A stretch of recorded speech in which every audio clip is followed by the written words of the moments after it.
Hello everybody, welcome back to another episode of Final Fantasy 14.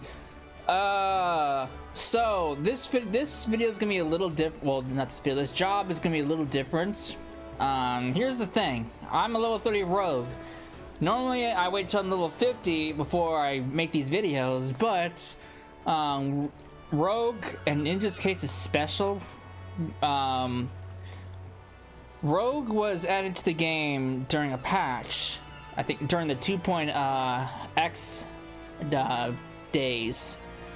So with that, because of that, rogues and ninjas story, I think ninjas too, are more defined, more drawn out. They're a lot longer than than pretty much every other job so far that we've done, and for what's to come, at least for the Aurora-born classes. Right now, I'm sitting at about 3 hours of a video, and that's only from level 1 from 30. That's including the beginning ninja quest. So, what I'm going to be doing is I'm going to be breaking it up. Rogue is going to be its own video, which is going to be this one, and Ninja is going to be the next video. So, with that being said, we are going to be going through all of the Rogue storyline. So, I will see you in a bit, and I hope you enjoy it, because it's quite interesting. It's quite long, but yeah, I liked it, and I hope you will too.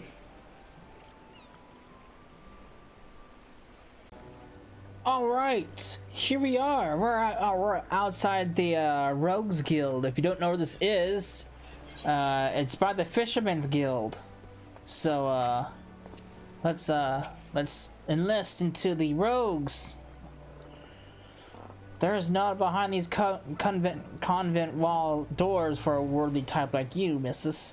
We're the dutiful sisters of the Elderwees, all pure and saintly like. Now bugger off. Hang about. I thought you was just some simple errand lass, but now I've had a proper look at you. Look. You're Cecil, ain't you? Oh, they actually know me. Ha! I knew it.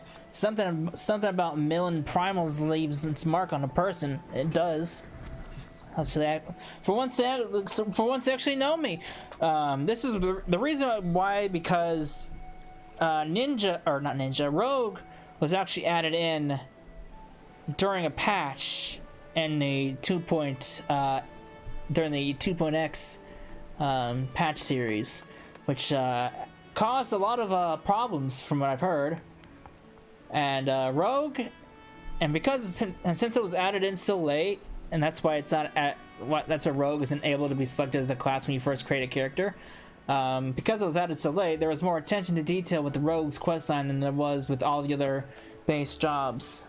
So, which makes it one of the best storylines. So I'm excited to go through this again, because I loved this story. Anyway, I'm rambling on. Let's get on. Anyway, you being who you are, you might just have an inkling as to what goes on here, eh? The Admiral sent you to meet with one of me associates after that business with Leviathan, if you recall. That's right, lass. You stand at the entrance of the Rogues Guild. Of course, to be a proper sort of underground organization if we put a bleeding sign up on the front door. Anyway, from what Lady Yugiri told me, you're pretty handy in a scrap. She's off seeing to some private business right now, but I reckon we might have some use for a prime lass like you. Now, if you have done this before you even met Yugiri, the dialogue will be way different. If you've done this before, defeated any of the primals, the dialogue will be different. So it's actually kind of interesting, because I haven't seen this kind of because when I did this on my main, I didn't see this dialogue. She's off seeing. Okay, I read that. If you've been interested in joining us, tip us your doddles, and we'll put a hilt in each of them, just like the gods intended. So what do you say? Fancy learning a new trade? Yes. Good to see you're keen, but I should probably warn you on a few points before you dive in. Where most guilds take pride in turning their members into the best bloody candlestick makers they can be, we only care about getting the job done. And the job ain't pretty. You become one of us, and you'll soon be neck deep in scum and knife fights. So if you're looking to scamper across the rooftops and bilk dandies owe their blunts, you best take up with a different crew. Think on it and come back if you're still keen. Thankfully, this guy doesn't go into a long-winded explanation about the history of the Rogues Guild. I didn't scare you off then? Benet. You told me you was a meddlesome lass, and so it's proved. You'll need every ounce of that metal soon enough. Now step inside and have a prattle with Jack. He's our upright man, the master of the guild. Nice. All right.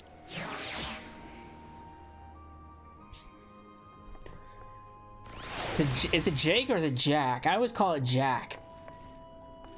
Jack sounds better than Jake.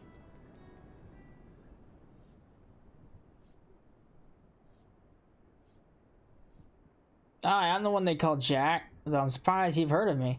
Perhaps you'd be good enough to tell me your name, along with that, the kindly cove has told you mine.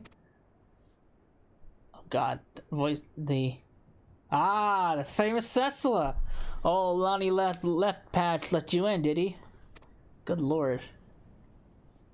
You can't throw a blade for shit, but that one eye don't miss nut when it comes to sizing up at Denver and more for the Stalin. Just one thing, you ain't a pirate, are ye? Nope. Well then, it's time you were stalled to the rogue.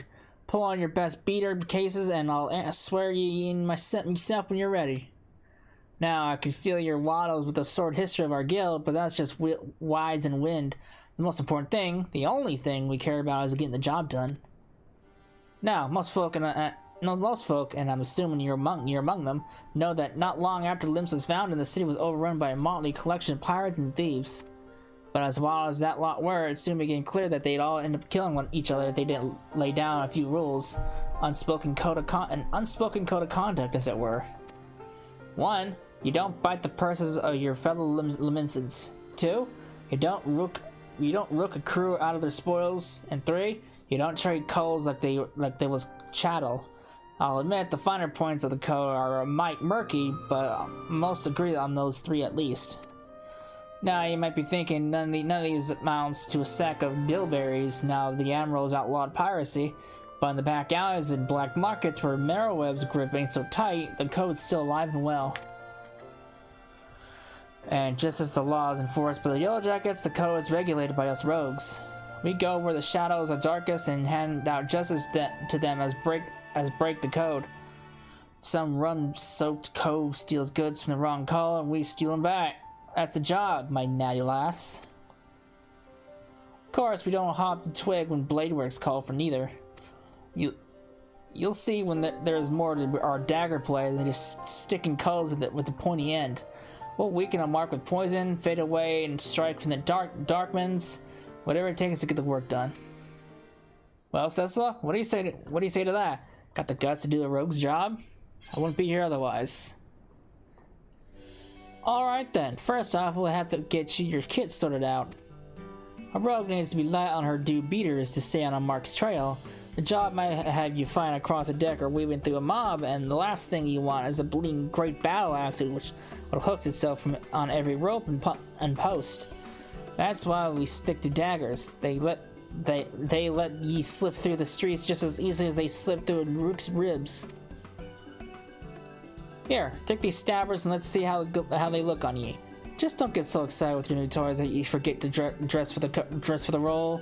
You'd be surprised at how many coats come back to me in their bloody smell clothes. Huh. Don't you worry about that, buddy. Give me this ugly dagger. Alright.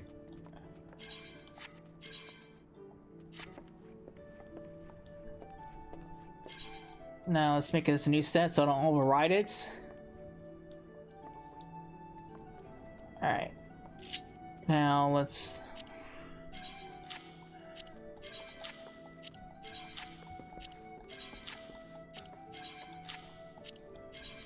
There. I'll worry about the other ones later.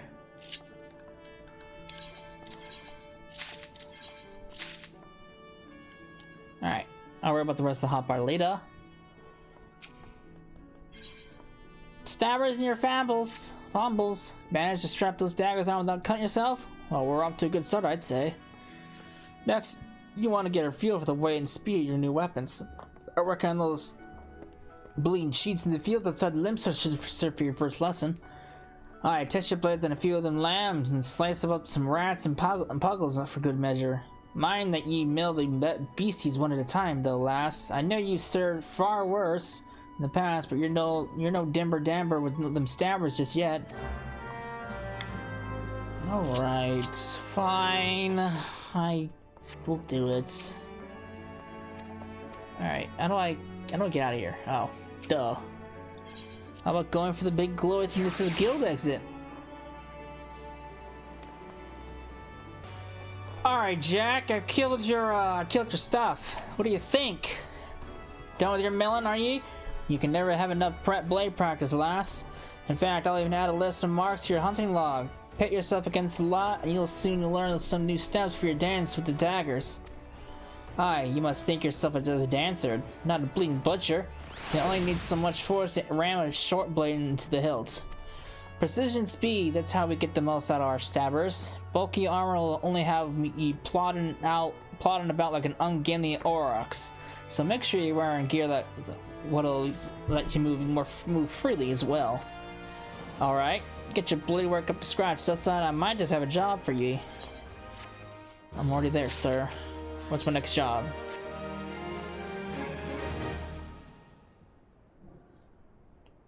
Ho there, Cecilla. I must say, you're looking comfortable enough with those stabbers of yours. Aye, I reckon you're good and ready for your first assignment. Ordinarily, I'd stow me wides and wids and let you get on with your work, but seeing as we've only just dragged you into the shadows, there might be a couple things you ain't familiar with. Let's build on what you likely do know, and that's the fact that the Admiral, God bless her soul, has outlawed piracy in Limsa Lominsa. So, why do you think there's still so many sodden pirates in this town? I'll tell you why. It's because there's still one way for them to get loot and pillage without incurring the wrath of the law. All you need to do is apply to serve the Thalascracy as a certified privateer. A captain with a privateer's license is free to terrorize the seas till the all goods come home, so long as he only targets vessels that belong to the Guardian Empire. Of course, considering how bloody vast the Empire is, there's plenty of looting to go around. Crews fill their hulls with Imperial plunder and then sail back to Limsa to offload the spoils, and that's where this particular case went sour. See, this one crew got their fumbles on a magic device, a firing mechanism to be precise, but was roofed out of their hull by some heavy-handed coves. If you will recall, they don't sit well with the code. If you're bold enough to root a pirate out of his deer, then you'd best be prepared for a visit from the rogues. Aha! And speaking of visiting rogues, Underfoot, over here, lad. I want the pair of you to be working together on this. Pass sentence on to them code-defined rooks and bite back that Magitech part. Eh? What's the last need me for? You're in charge of the recruits, ain't ye? It's Cecilla's first assignment. You're to go along and give her the benefit of your wisdom. Since when was I in charge of new? Ah, bugger it. So I guess we're to be partners for the now. The name is Perimu Harimu, but most of me fellas call me Underfoot. He might seem a bit touch reluctant, but Perimu is one of our best. You just do it as he says, and he'll get the job, and you'll get the job done. He doesn't look too very enthusiastic about it. Alright then, me young rogue, seeing as this is your first official outing, I want to be sure your dance steps are up to the task. With them sword blades, you need to get in good and close to your mark, aye? But we ain't bleeding swans in shining armor, and the light of the kit we wear ain't much protection from a click to the gan. So, if you don't fancy spitting blood on the teeth, your best defense is simply not being there when your mark winds up to land a nasty clout. Sliding round to a flank usually does the trick, but there's some rum fun. There's some rum and fun every rogue should master. The shade shift. Clear your mind and trust in your speed, and you can leave an axe-wielding brute chasing your shadow while you bury your stabbers in his gut. Right, now it's time to put this lesson into practice against some of those Aurelia out in Lord La Nocia. I hope he was paying attention last, because those tentacles can pack a wall up. Enjoy. Remind me, what the hell does shapeshift do? It's been a while since I've actually played Ninja and Rogue. Alright. Great shadows that nullify the damage. Alright, interesting. Alright, I've killed the Aurelias, and let me tell you, every time I level up a new class, I see a lot of people leveling that same class. Like, I saw when I was leveling Dragoon and Lancer, I saw a lot of Lancers and I saw a lot of Dragoons doing pretty much the same thing. Done with your practice then?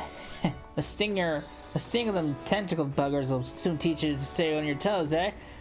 Sir, I killed them in 2 hits and they didn't even hit me. Now you've got your blood rushing. Let's see, it's time to get down to work. First things first, we need to track down them addled codes. That Magitech gadget might be as one of our rogues has heard something.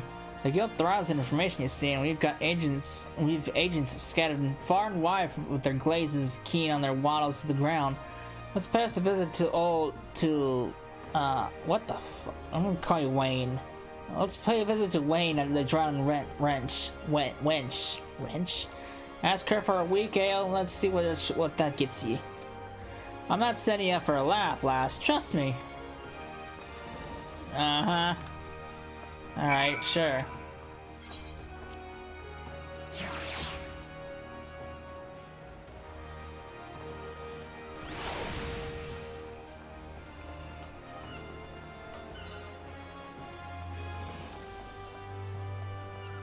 Alright.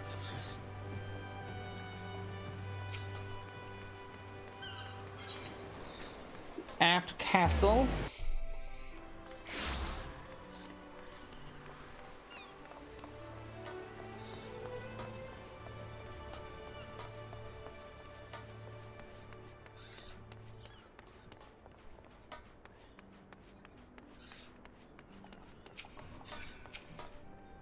Welcome to the Drowning Wench. What's your pleasure, miss?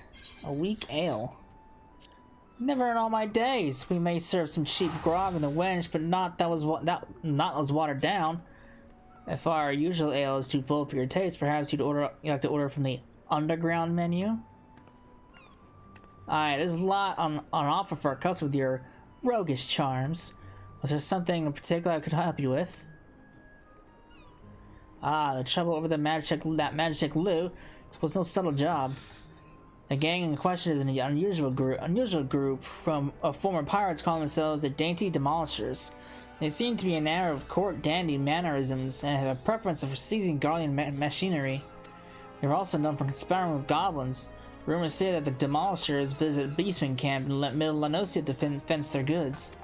All those goods generally take the form of Imperial technology. I imagine the goblins are rather pleased to take possession of the mark.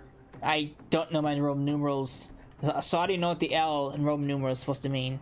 So, yeah, the mark something, anti-aircraft cannon firing mechanism. If you mean to steal the device back, then your trail leads to the goblin camp in Summerford.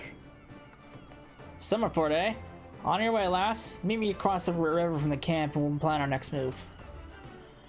Yeah, my Roman numeral, I don't know the L's in for Roman numerals, so I can't even guess what that number would be.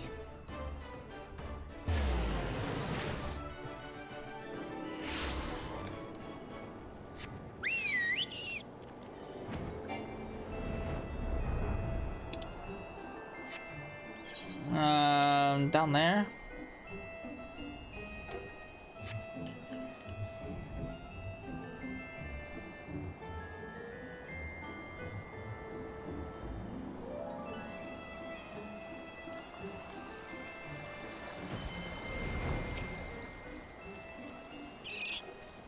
your noggin down, Sisla. I've been snilching the action across the way there. No sign of the demolishers, but I did see one of them gambler coves stuffing the garland gadget into his backpack. I knew Wayne would steer us, alright? This is your chance, lass. Clout that gambler goblin, grapple that device. I've lost track of which gob it was, but I'm thinking it's that sod on the left. Just make sure you dance away from any bomb blasts. Twisting and dodging in the middle of a fireball ain't exactly effective. Great! That one on the left, huh? Aren't you like supposed to like? Aren't you keeping watch? Is that what rogues are supposed to do?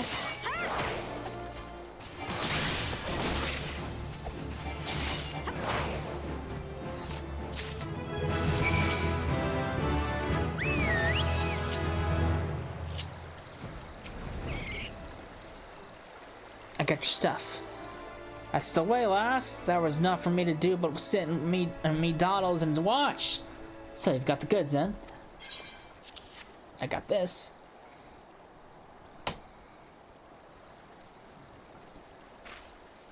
Alright, this is the device, ain't no mistaken. Let's get back to the guild, eh? We still owe that demolisher bastards $1 million, but they'll keep for the now. Here. You should be the one to deliver the prize back to Jack. It was your hand what snatched it out of the goblin's paws, after all.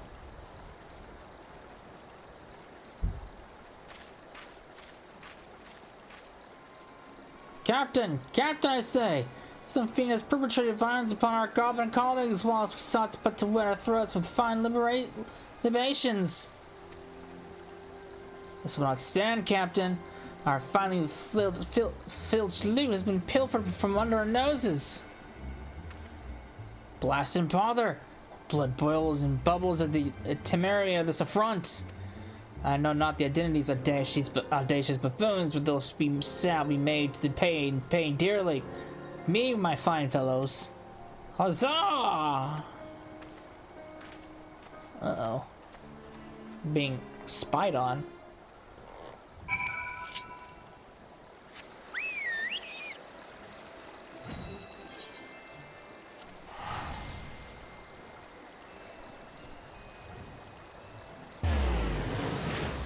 Alright.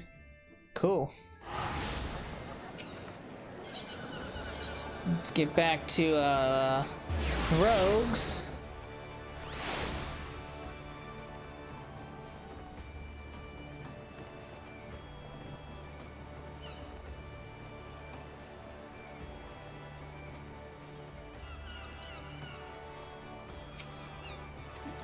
Okay, and I go.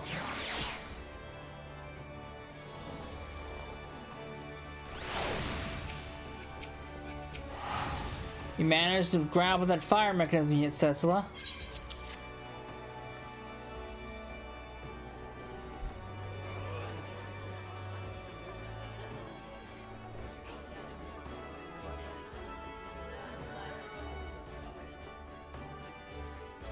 That's still one piece too. You've done well for your first assignment, lass. It don't look like much, but that crew put their lives on the line to clear this thing here bauble. They'll be pleased to see it snatched back from the Ruffmans.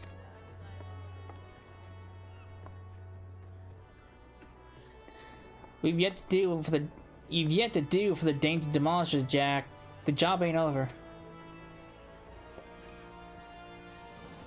You're right. You're right, Underfoot. It ain't.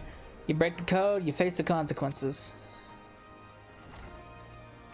Oh, this is not at all what I expected from the inside of a convent.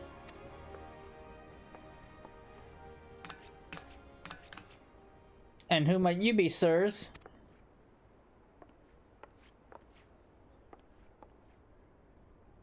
Ha! Your ignorance is understandable. After all, our schemes are always perfect. Our heists impeccable. Shall I reveal our infamous name and drink in your delicious terror? We are deadly, dastardly, dictionally devilish. Quail before the dainty demolishers. Well, dainty's right after all. You got the hair, got the hair color, you've got the pink tattoos. Yeah, it's dainty, alright.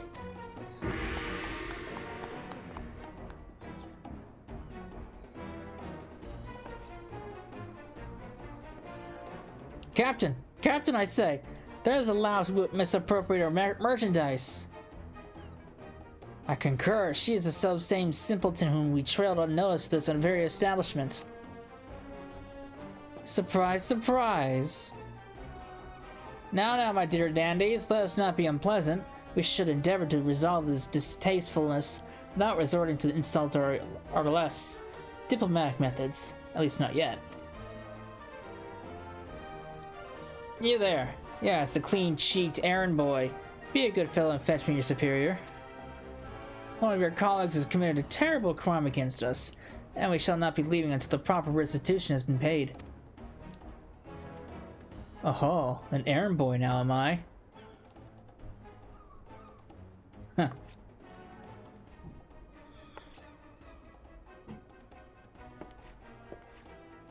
Tell me, Captain, just what kind of place do you think this is, then?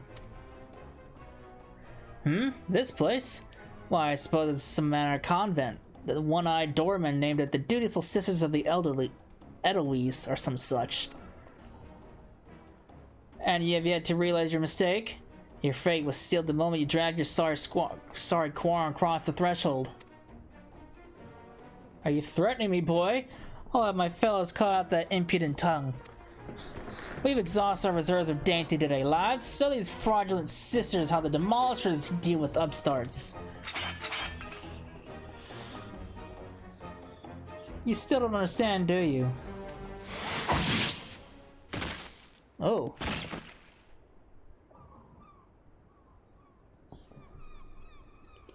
There are 3 sorts of calls what the doorman let us pass. That doorman will let it pass. Clients, recruits. God, spit! I'll kill you all! Oh. Didn't your mom teach you not to interrupt a lady when she's talking? You have learned that the 3rd sort of call is a bollocks of for brains mark, which marches right himself right into the rogues' den.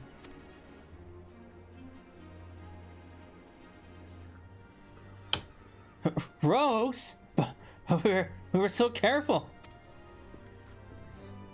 I heard tales in my pirate days. A story about the merciless race who uphold the code. They weren't called rogues back then, though. The upright thieves they were. The knives in the shadows. You can't be them. You're just trying to scare me. Well, the captain of the dainty demolishers is not so easily cowed. To the hells of your deceptions! Huzzah! Huzzah for my fallen comrades!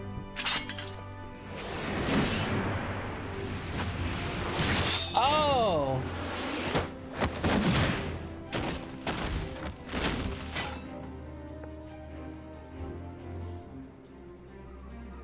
Deceptions? Aye, anyone you meet could be a rogue, Captain. Even a clean-cheeked errand boy. He's still breathing. Find some rope and string him up somewhere in town.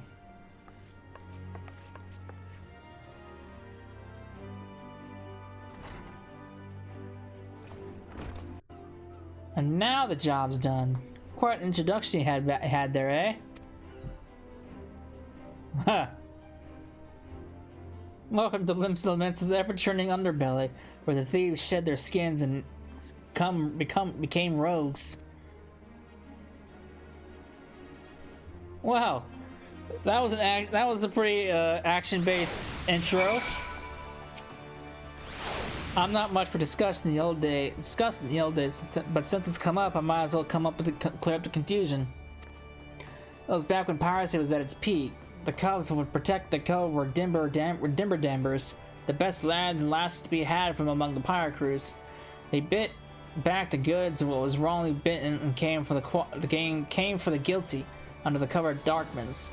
Upright thief became the title of these coves, which dealt with sanctioned stealing and milling. But it was only those as had cut all ties with the Buccaneers' life what was accepted into the ranks. Conflicting loyalties and all that. They formed their own guild and even their own way of speaking, and what was once pirates was pirates no more. Later on, when Merriweb took the Admiral's chair, the upright thieves agreed to abide by her laws.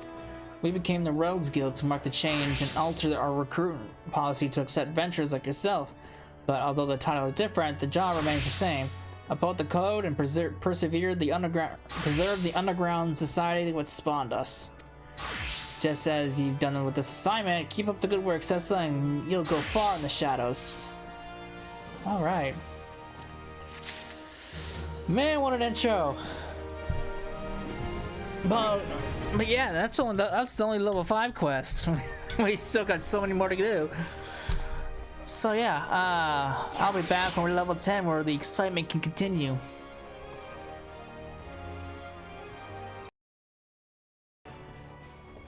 Alright, we are level 11, so Jacques. What would you have me do now, my fellow rogue? What's my next task?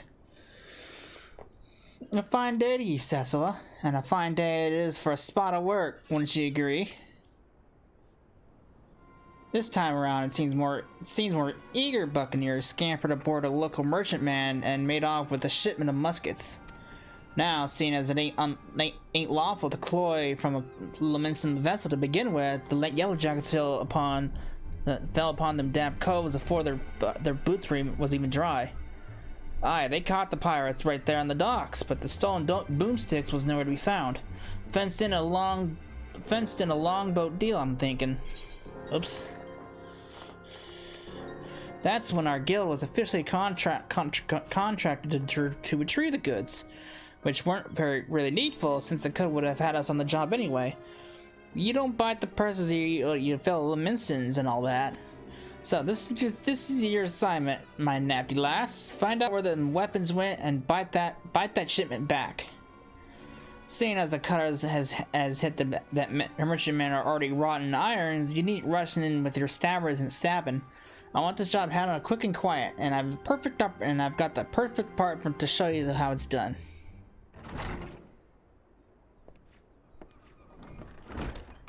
Oh, it's this lass. This here's for I'm just gonna call you Keb. This here's Keb, the stray. Ain't no rogue who can match her in the arts of skulking. A pleasure. There's some problem, Keb? You seem a bit out of sorts. I'm bloody starving. I had one of them finger sandwiches set aside. You know, those egg-filled tasties they make at the Bismarck. But when I got back from work, it was bloody gone. Uh-oh. That was Keb's. I thought it was Underfoot's. Uh-oh. Well, you just head on the job and I'll see if I can't turn up that missing sandwich by the time you return. Alright, Jack. One more little detail. You should know, them muskets was meant for the Yellow Jackets armory, so when it's all is Bob, you can hand that goods to one of their culls directly. Done fucked up, boy.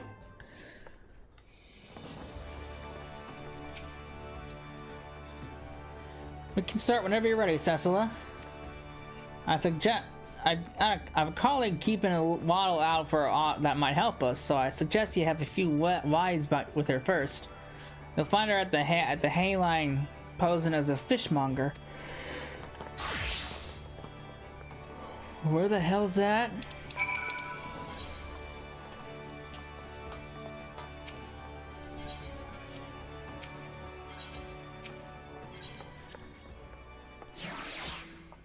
Where am I going with this one?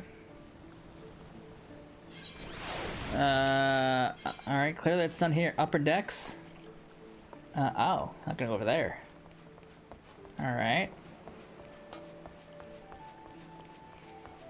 I can do that.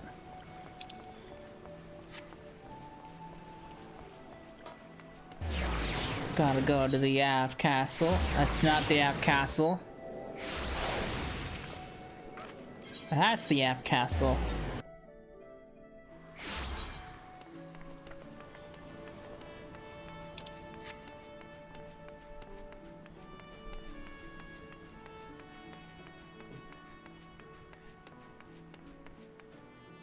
Alright.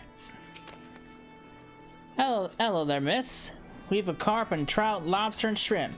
But I hear tell you've been looking for a special breed of fish. The long, shiny kind, what's bark will put blokes on his arse.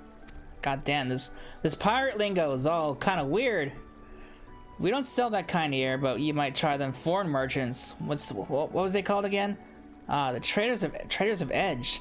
They hail from the South Sea Isles and are known for dealing all types of nasty splitters and cutters.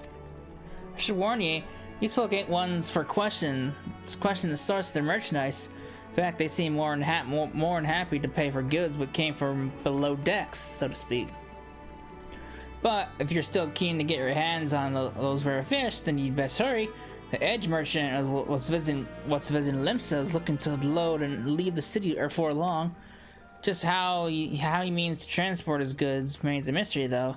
What with all the iron blades, God damn this pirate lingo, man.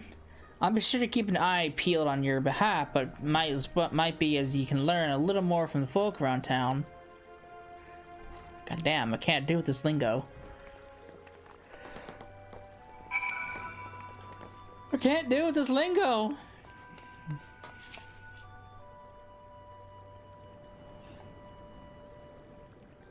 Traders of Edge, eh? Well, if one of their merchants has been staying in the city, then someone will know something to point us in the right direction. The trick is to listen without being seen. You'd be surprised at how culls will cackle when they think no one else is about. We'll focus on places that see plenty of traffic.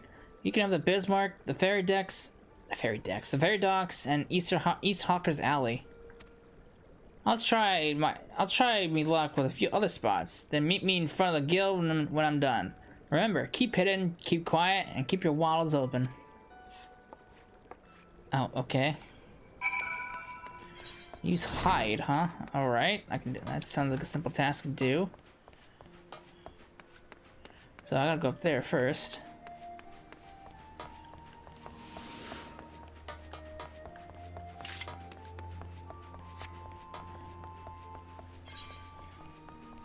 So I was curious about the rogue's run animation because the running animation and the sprinting animation for rogue and ninja are completely different, and they didn't make unique run and sprint animations until I don't know. Actually, I don't know when they implemented it. I think it was some point in Stormblood. And I never saw rogues, because rogues is the only class that changes. Alright, where? Diving Dove? Who the fuck is Diving Dove? Diving Dove appears distressed for some man approached her while cloaked by her. There had been an attempt to eavesdrop on her grumbling. Where? Oh, I see you. Alright.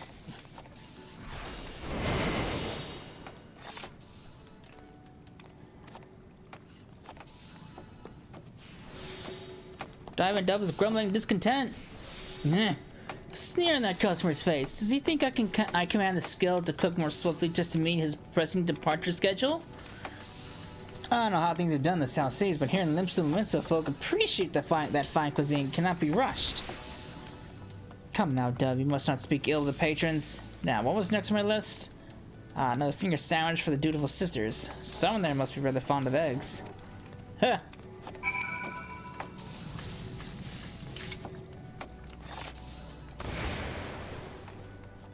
That was Jack. Alright, so gotta go over there. Where else do I gotta go? Over there. The Fish's Guild. I was just there!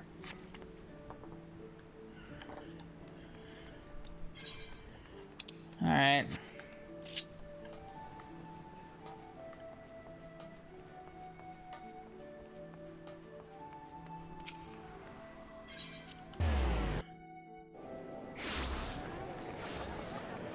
So many peoples! So many peoples.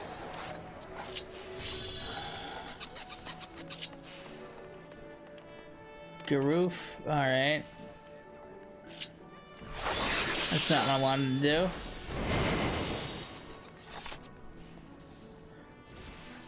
do.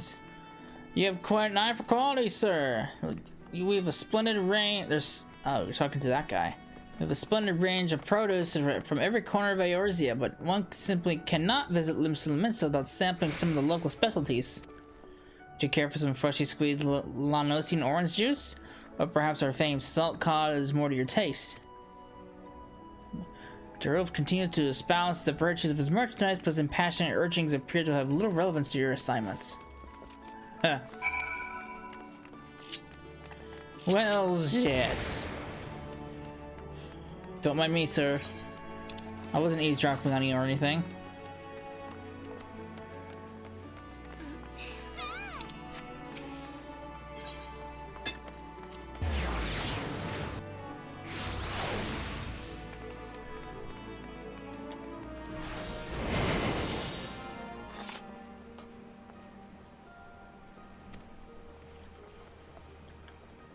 Alright. Curse my sense of duty. With that, I had stayed at the wench for that extra pint instead of returning early.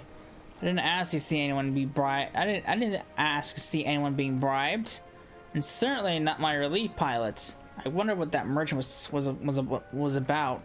Smuggling? Most likely. Should I report this to the Yellow Jackets? But what if I'm being watched? I could end up face down in the harbor. Huh? You're right about that. You were being watched by me. I'm not gonna bury you. I'm not gonna put your face down the harbor either. Welcome back, Cecilla. I hope your skulking went well. Something like that. You might be an angel of death with a dagger's dove, but any rogue which shuns the shadows is headed for an early grave. A sneaky Moor knows about without risking a scrap or slip herself into the best position to ambush a mark. Once you've seen you though, your rum fun is done. Hiding is part concealment, part distraction. And you won't be disappearing on a cove when it already knows you're there. Alright, I'm done prattling. What did you manage to learn from our musket-buying merchant friend? Slipping corn to a ferry pilot, was he? And by what he heard was that from that chef of the Bismarck, this trader means to hop the twig, and soon. That matches with my own findings. He's vacated his rooms at the inn and paid his dues in full. Being a merchant, we can be sure that he won't be leaving without his merchandise, so here's the plan. We'll wait for him to stack his goods on the pier, then ghost in and grab all them firearms. I'm hoping we can get the job done quiet under the cover of darkness, but it never hurts to be prepared for the worst. Sounds like he's got a small army of sellswords in the payroll. Oh. I'll send word to the Yellow Jackets and have him post a code near Hawker's Alley. That way you won't have far to bolt once you've bitten the goods. The mark should be along any minute. Cecilla, have you got your skulking boots on? This is what I really liked about Rogue's solo instances. They're actually unique. They're actually pretty good. You don't fight. You actually have to sneak around. I spotted the mark at the end of the pier. Sneak over there and grapple. Sneak over there and lighten his load. You actually have to sneak. You don't fight. That's what makes this pretty unique.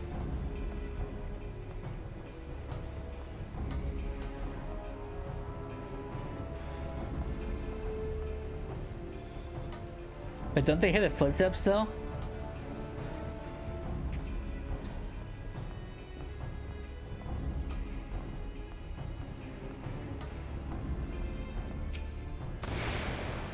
Don't mind me, sir.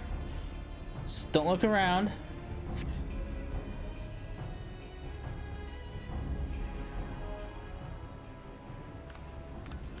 You're not supposed to be here. I thought I ordered my hirelings to keep this jetty clear. 1, 2, 3. There's one missing. My crate of muskets! It's gone! Thief! Stop her! You useless sluggards! What am I paying you for?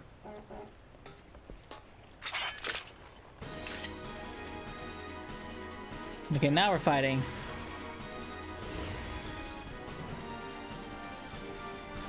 No place to run. Get your stabbers out.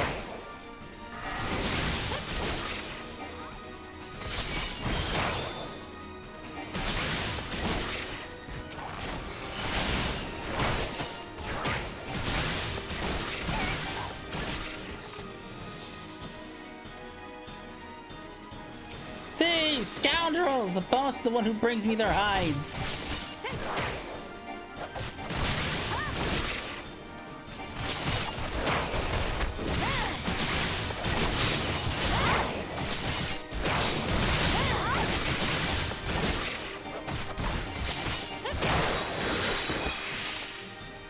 Slink past any other sways in your way and get them goods to the Yellow Jackets. I'll leave these calls on a merry chase. Meet me in front of the kid once all is Bob.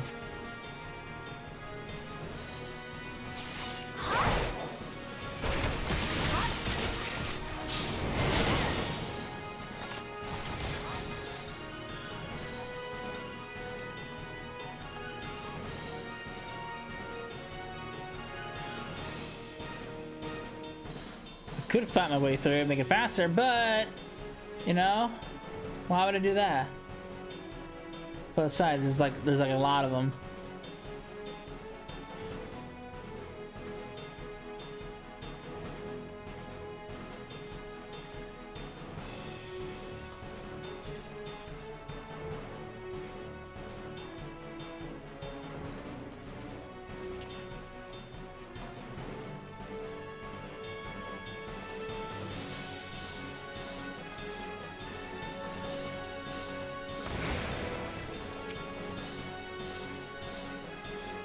There you go, sir. Alright, these are the stolen muskets. The quartermaster will be pleased.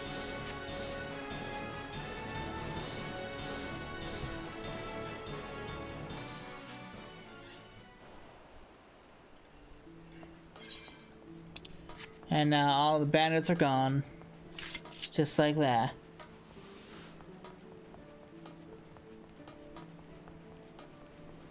The running animation's weird.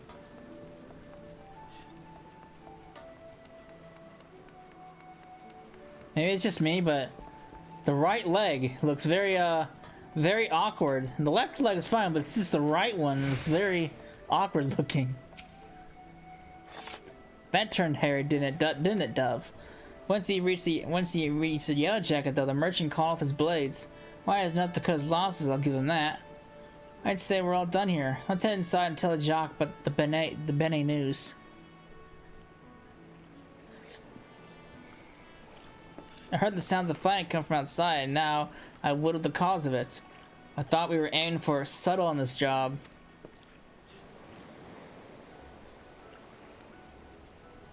That many swads, was there? But you got the Yellow Jackets what they wanted, so all's well that ends well, eh?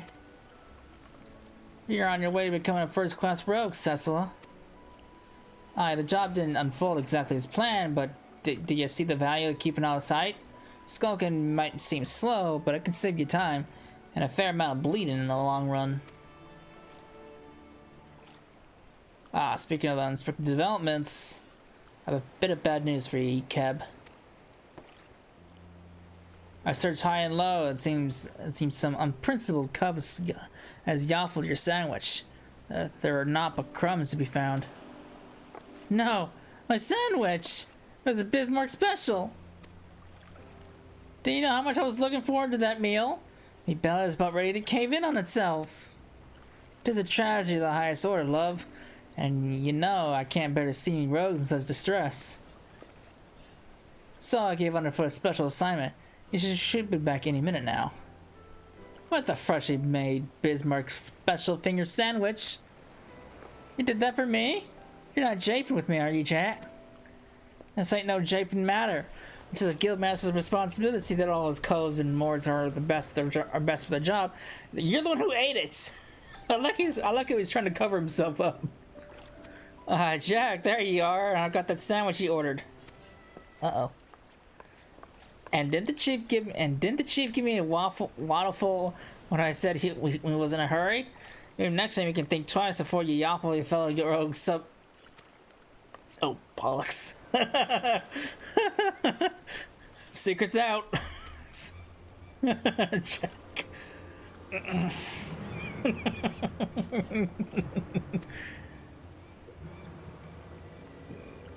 Jack, did you eat my supper?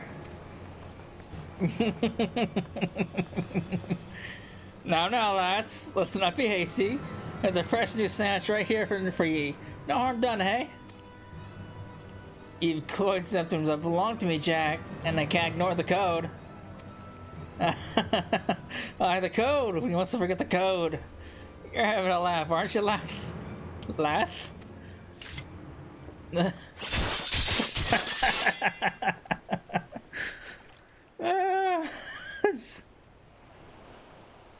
What did he do with the How the hell did he get up there that fast? That might be the swiftest string I've ever seen. A punishment to fit the crime. Take a good long look, Cecil. The code exists to preserve the peace in limbs and to keep the eyes from running red with blood.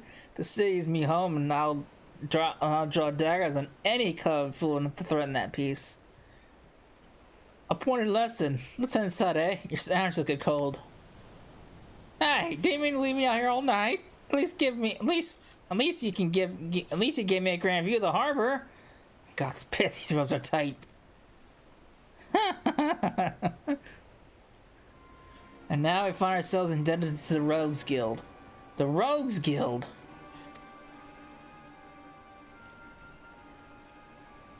The impropriety of it all. But I could see them occupying a cell next to those sleeping pirates. Oh. Who's this lady?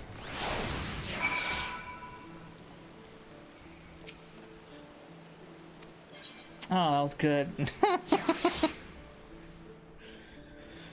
Oh. We're only on the 10th mission in.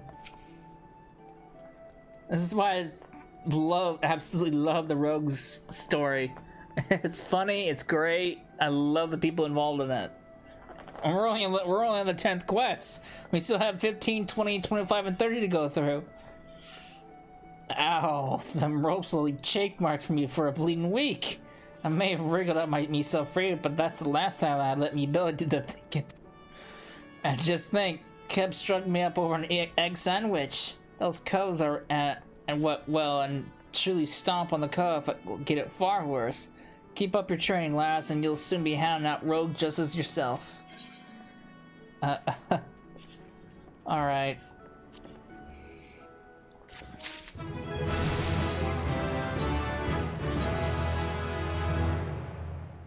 Oh, that was great. Alright! Well, that was a level 10 quest. Oh, man. Well, we'll be back when we're level 15. Hopefully more laughs and all that kind of stuff awaits me.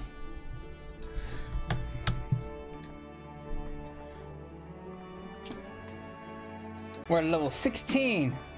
Jack, what is my next assignment, buddy? I'm starting to get the hang of this rogue business. Cecil, just the more I was hoping to see. We've some nasty trouble brewing. The client's on his way, so sit tight and pay attention. I'm calling Underfoot and the Stray on this as well. It'll be a right little rogue family reunion. Uh-oh, what's going on here?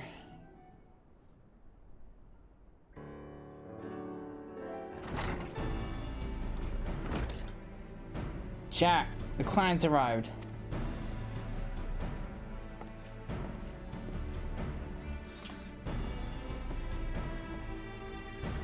Our guest here has come from the Maelstrom Command with a confidential order direct from the Admiral herself. So you know this won't be a simple job. I'm afraid your guildmaster speaks truly. 'Twas several days ago when an emaciated man stumbled into one of our camps seeking aid. Upon questioning the poor fellow, we discovered that he had narrowly escaped a life of slavery. He claimed the pirates had raided his village, abducting him and many others to sell on a black market auction block. We dispatched a patrol to confirm the tale and found the village almost completely destroyed. 'Twas a meager settlement without so much as a guardhouse. Thus did its unkind fate escape our notice until now. You'd think these pirates had never even heard of the code. pillaging honest culls and dipping their wicks in the slave trade. They're headed in the right way for a good stabbing. Aye, though it ain't set down in so many wids. The code's notoriously unforgiving against those as raise weapons against the weak. After all, the first pirates in these parts were culls that was what was fleeing oppression in the northern seas. Ignore your history, and you risk becoming what ye hated most. So, you have a mark for us then? That we do. From the descriptions given to us by the escaped villager, we've determined that these lawbreakers are members of the Jolly Merchants, a pirate crew in possession of an official privateering license. It would appear, however, that privateering has been naught but a screen behind that which to hide their illicit activities. One can only imagine how many other lamenting citizens have fallen prey to these wicked slavers. And we've let it happen right under our very noses. Naturally, the Admiral desires a swift resolution to this ignominy, but merely tracking down those poor souls who have been sold is proving heavily taxing to our allocated resources. We could throw more soldiers at the problem.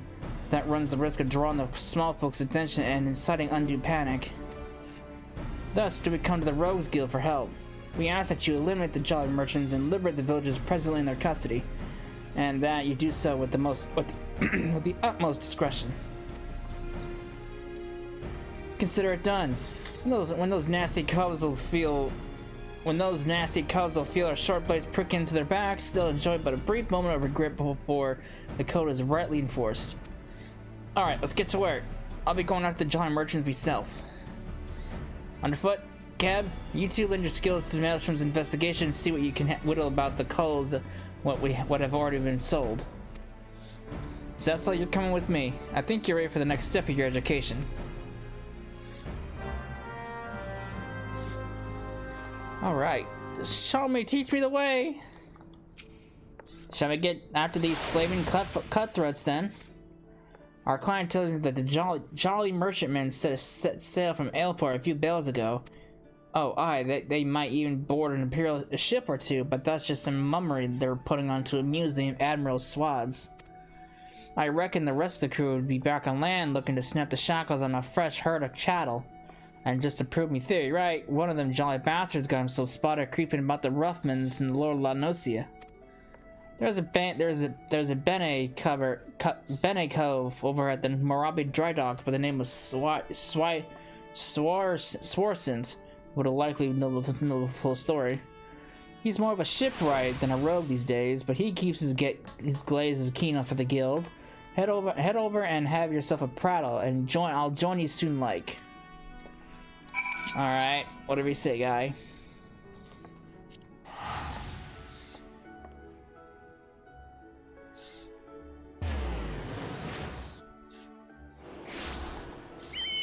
Alright.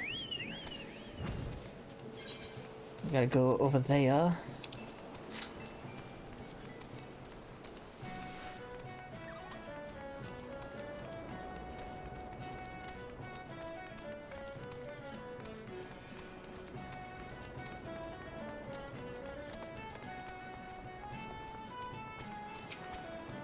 Aye, I know what you are. What can old Swarson do for you?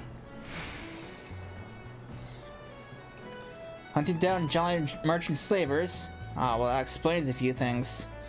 I was keeping an eye on the bustle about the dry docks, you see, when I spied an odd trio off in the distance. This rough-looking sod, one of your pirates, I'd wager, was prodding along another bloke with this poor skinny lass. I've seen whipped curs less miserable than the two being herded.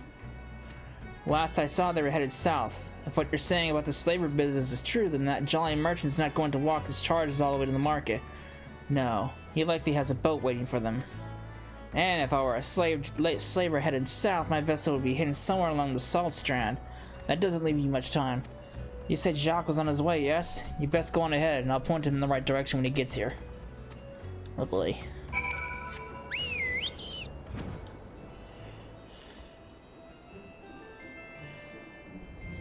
Alright.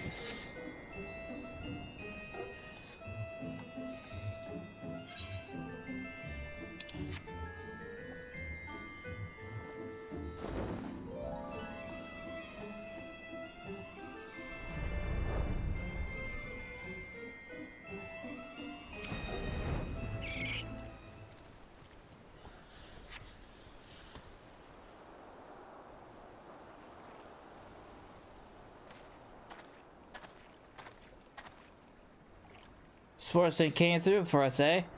Now, what do we got here? This one looks a charmer. Sudden move, I told you. Me peg-legged grandma almost quicker than you miserable sacks of shit. Or maybe you need another thrashing, is that it? You already forgot what happens when you try and be generous patience. I'm sorry, please, no more beatings. We walked as fast as we could, but we need food, water. Then get in the boat and shut your traps. You'll get fed when we reach the other side. The other side? Where are you taking us? Are you challenging me or is it just plain daft? I told you to keep your blatant mouth shut. Ugh. She's a charmer, alright. Leviathan scaly arse, she's weeping again. Listen, we're headed to airport, alright? That's where me and me shipmates gotta take stock of the merchandise and decide what gets sold where. You see, some buyers want only lads, while others looking for lasses. As long as we keep these rich bastards happy, we make more coin than we ever did scrapping with the Empire's war galleys. Not that you care about that, I suppose. What matters to you is that you'll be loaded onto the Jolly Merchantmen, sailed out to God's nowhere, and Amlusa be a distant memory. So if I was you, I'd fill the empty bed with one last god-full sweet Launosian sea breeze. I'm sore tempted to put. I like how our movements are like totally in sync. I'm sore tempted to put a blade twixt his eyes here and now, but that won't get the job done. No, we'll let him guide us to his mates in Ailport. Then we'll mill the whole bloody lot of them. The Jolly Merchants will get their due. Don't you worry about that. They've gone. We best hurry to Ailport. Unless you have a quicker way, there's a ferry what leads from Candlekeep Quay. I'll meet you across the water, lass. I've got a quick way. It's called teleport. Have you heard of it? It's a nifty little ability.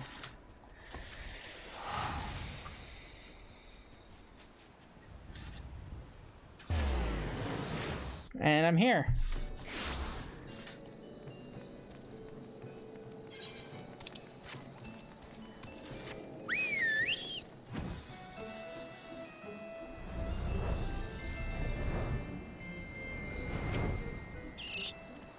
Says so. That Jolly Merchant Cove still has with his captives.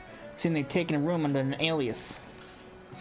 Hiding their operation in plain sight. Bold as brass, aye, but it's an old slaver's trick. See, even if some color recognizes the merchandise, only a single handler gets boned.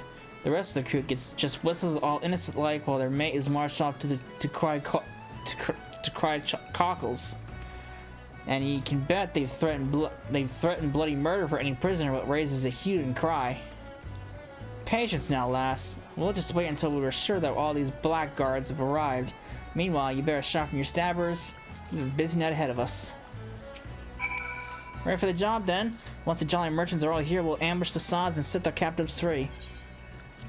Let's do it.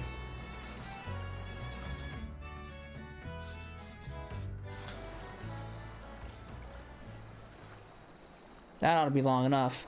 We'll just have to hope there ain't any stragglers. Listen closely now, lass. The merchants are disguised as plain old adventurers and have settled themselves in 3 separate rooms here in Ailport. How do we whittle up which cubs are the merchants? Easy. Take a look at the doddles of that bingle swilling cur over yonder. He's wearing lavender gloves. The exact same type with that nasty sod the Saltstrand had on. That'll be how they find each other in the crowd. Of course, it's how I also whittled it where each of the bastards are staying. Just sniffs the hopeless glazes of the company they keep, and you can be sure they've found your mark.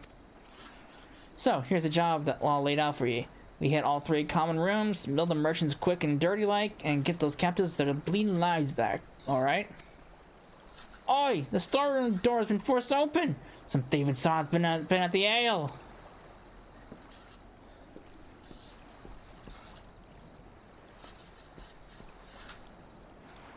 Well, they can't have gone far. Better get the lads and do a sweep of the port. Was that merchant cove gulping pilfered ale? You'd think they'd be doing their best not to attract attention to themselves, all things considered. Bloody oafs. And now we've got a swarm of yellow jackets buzzing about, looking for blood. They spot us wandering around the dark moon, so I have a feeling they'll act us first and ask questions later. It'd be best then if the patrols never even knew we was here. We'll slip as sneaky as we can into each of the common rooms and use them telltale lavender glows to identify our marks. There's innocent colors in there as well, mine. So let's try not to stab any as don't deserve it, eh? I think we should head out one at a time to better avoid them yellow jackets. So I'll take the lead. After you, Cecila. I'll let you. Oh boy. Our marks are behind the doors up ahead. Don't let them yellow jackets see you. Great.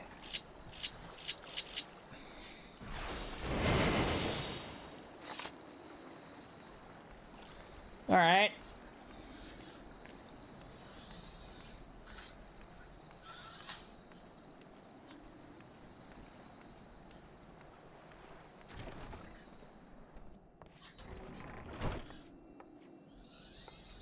Alright, so lavender gloves, huh?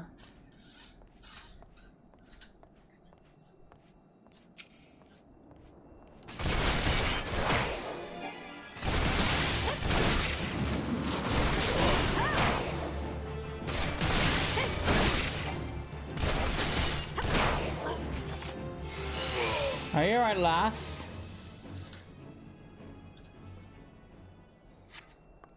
Thank you, thank you. Alright. Okay, so it's not you. Alright.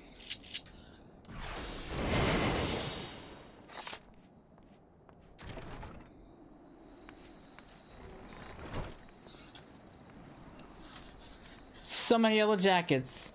Good lord. So many of them.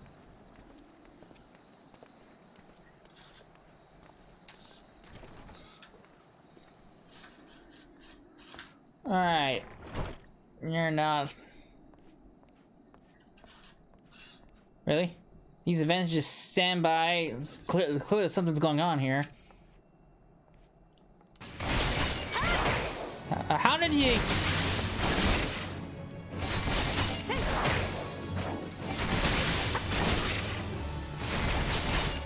Bitch.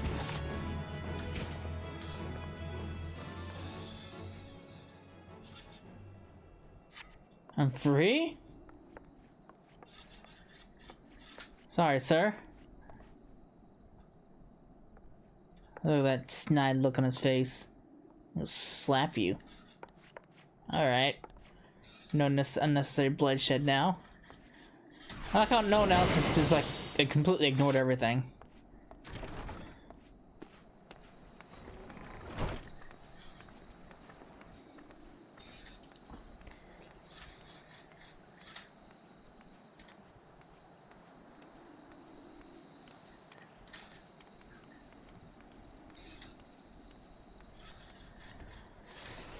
All right.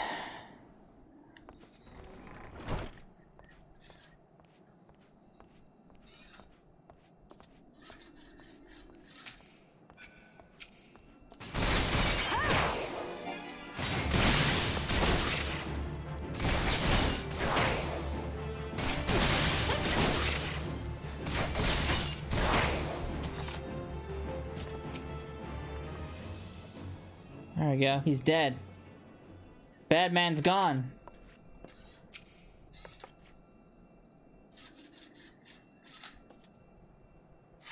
I'm free?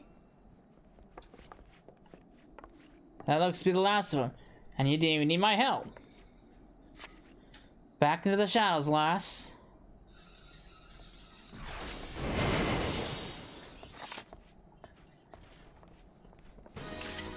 Hands off the merchandise. Where do these cuts spring from? Get the stabbing, Cecila.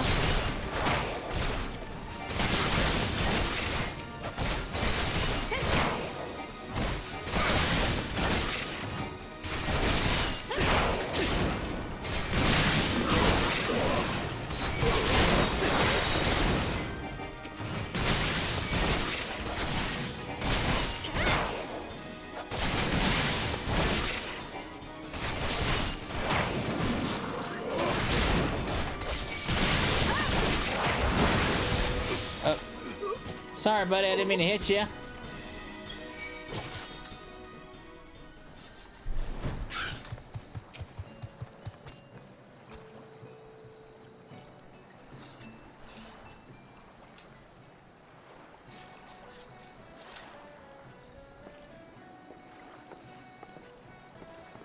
Not a bad night's work, eh, Cecila? The Maelstrom will take care of them poor coves we freed. That made sure none of the merchants we downed are like to get up again. As for the Jolly Merchantman, well, her crew can expect a visit from the Admiral's finest galleys. And it won't be for tea and crumpets on the poop deck. Right, me naughty lass. Our part hit and this is done. Time to head back to the sisters. Excuse me. Are you the ones who freed us? Aye. Was there something else you could do for you, miss? The Maelstrom swaths will take you home, if that's what you're worried about. Oh no, I just wanted to thank you.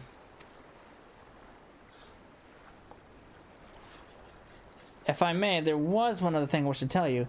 The moments before you rescued me, that dreadful pirate was muttering into his cups. It was something about another raiding party that hadn't yet made it back. I beg your pardon?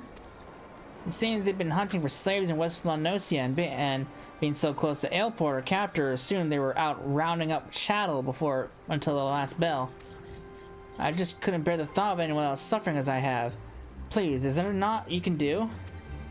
There certainly is, miss. And you just get yourself safely home and leave this stray pack of jackals to us. I will pray for your success. Thank you again. Oh, great. Heh. So much for the savoring of victory pint. I'll send word of those developments to Underfoot and Stray. Leave some well-earned trade for the last of these jolly merchants. By the by, how's your throat arm, Cecila? I think it's time I learned you how to fling a proper blade. When you're out in the wide open rough-bins, you often find the need to sting a cub from a distance. And I'm sure a cunning lass like yourself figured out. A cunning lass like yourself will figure all sorts of uses for a well-thrown dagger. Just keep in mind for when we hunt down the rest of the slavers.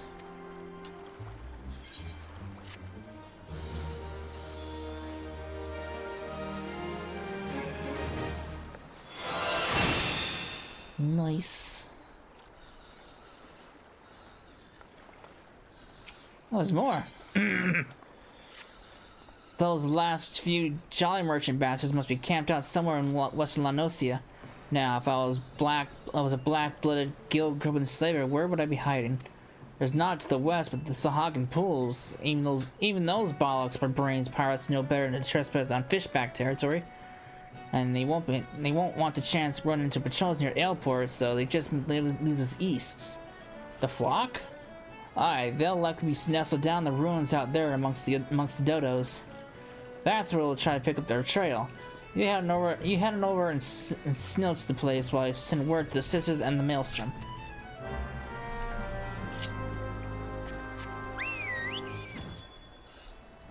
Alright. I'm surprised there's more. Usually there's not two quests like this unless it's like super later on. Oh shit. Oh god. Get away from me.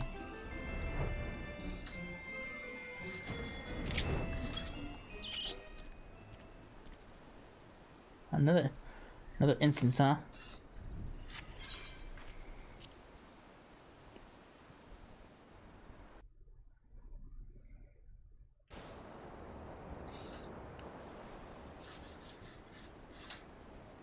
Thank you for freeing us. We've been tied up here since those awful pirates snatched us from our beds. Those are some interesting looking dodos you got there, Cecila. No sign of the merchants though, eh?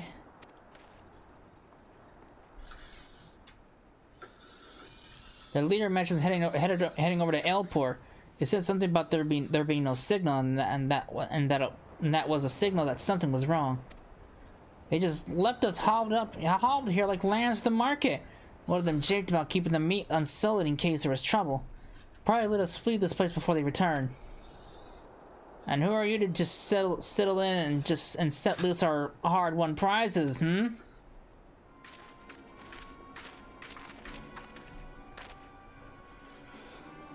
'Twas the damnedest thing. We'd half a crew lodged in Aleport, and not one of them survived the night. Done by a couple of sneaky curs which favored the sword blades, they say. I'm supposing that was you two. Seems you have a bone to pick with our choice of trade. Aye, I can't say I have much use for slavers, except as a place to bury me knives. Oh, and I wouldn't bother yourself with waiting on your ship to come back neither. The jolly merchants are done for. You might have the right of it, lad. But then you wouldn't know the kind of coin the three wealthy slaves them's one will bring us. I'll have a new ship and a new crew before a single moon has passed. You hear that, chattel? You're each worth a shining bloody fortune, and you've me to thank for helping you learn your true worth. Ignore this bleating sod. In fact, why don't you step back a ways? These cubs are about to learn the consequences of breaking the code, and the discussion is like to get messy. Did you not think we'd come for you? You can try to stop your victim's screams in the darkness, but the shadows are always listening.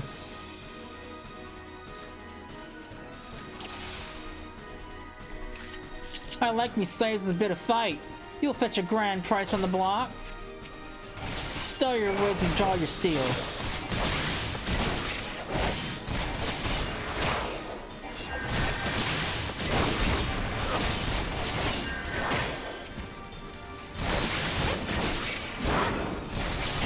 Always more of them.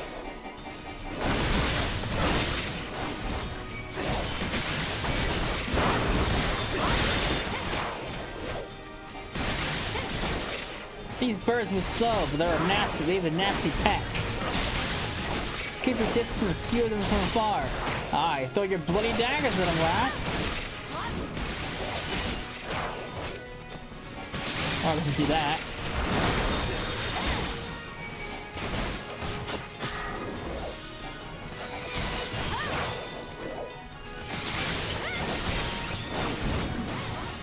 More dodos? Thought there was slavers, not bleeding farmers. Stay calm now, lass. Take one at a time.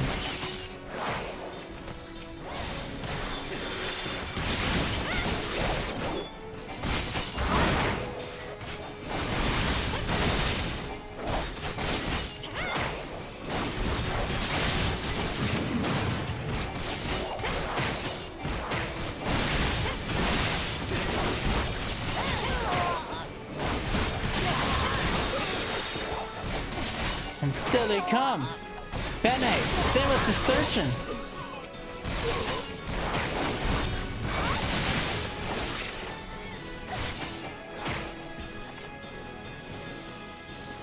Oh, look who's decided to show up.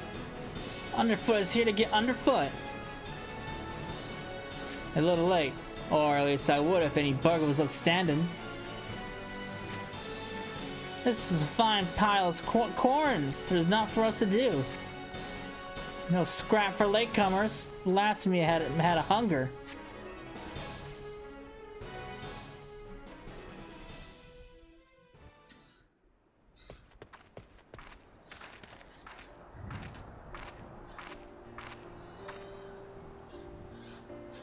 Thank you. I shudder to think what a horrid fate awaited us had you not helped us escape.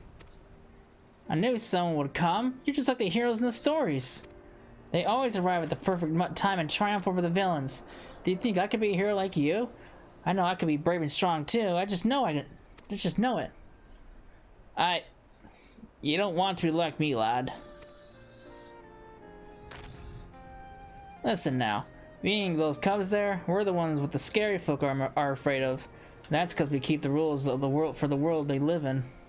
We don't much care if you shirk your chores or get into fights, but if you ever break the code and betray your mates, then that's when we'll come after you, no matter how far you run or how well you hide.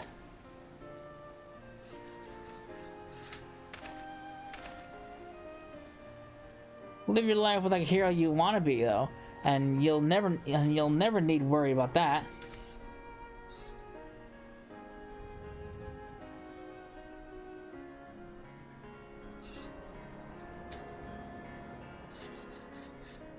Aye, you two can stubble it and all. Huh. Uh-oh.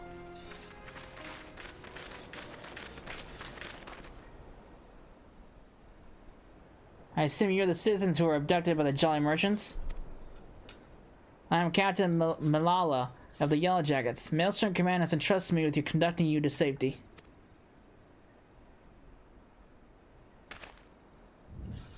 It's alright, lad. These folks will take care of ye. Go on. You best not get left behind.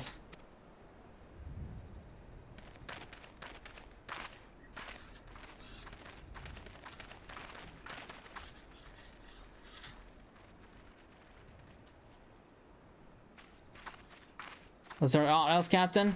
We're on a new job? A job? From me? For you? How patently absurd! Why, I'd rather hire a sewer rat and mind my larder. Oh. Well then. Was it during one of your jobs that you turned Aleport into a slaughterhouse? What dark age is this that we must employ assassins to enforce the law? It is this continued dalliance with underworld miscreants such as you that prevents Limsa from ever fully expunging this stain of piratical infection. Look at those weapons you bear. A civilized person uses such implements to carve meat or peel fruit and leave them at table when they belong. Do you perchance clench them twixt your teeth as you swing over rails like pirates you hunt? Our fair sea has no place for those who refuse to abandon the brutish ways of the past. The only champions of justice this nation requires are the valiant and forthright soldiers of the Yellow Jackets. So I know her attitude. I know where this is. I've seen this kind of attitude before. Jack, what the bloody hell does this cull want with us? I have not the foggiest idea, love. Just smile and nod. I've not come here to patronize. I've come to put a decisive end to piracy in all its forms. Consider this visit a gauntlet thrown at the collective feet of the Rose Guild.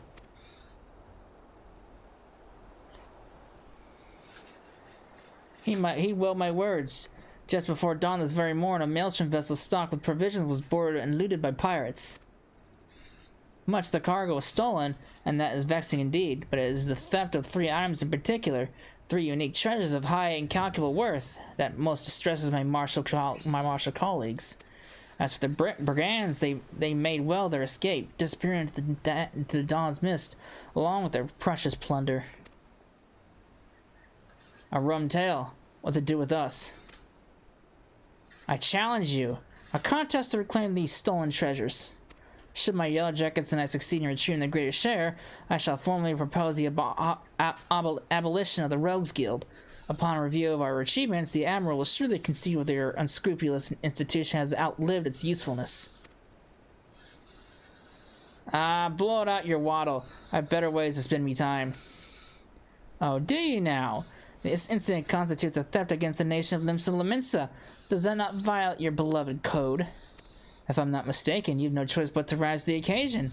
Unless, of course, you mean to slink back into your hole and abandon the fundamental precepts of your duty. Alright, you screeching shrew. You made your bloody point, and you'll be sorry that you did, I promise you that. Your paltry promises amount to naught in the face of my conviction. I shall not rest until Limsa is free of every last buccaneer, scoundrel, and shadow-dwelling ne'er-do-well. God damn, she's a... What now, Jack? For right now, we head back to the sisters. Great. She's more of a charmer than the last guy that we dealt with. Great. I don't like her. I've seen her kind of attitude before in anime, and I know how and I know exactly how her attitude is going to change. And no, it's not because I've already played through the Rogue story, but just from watching certain anime.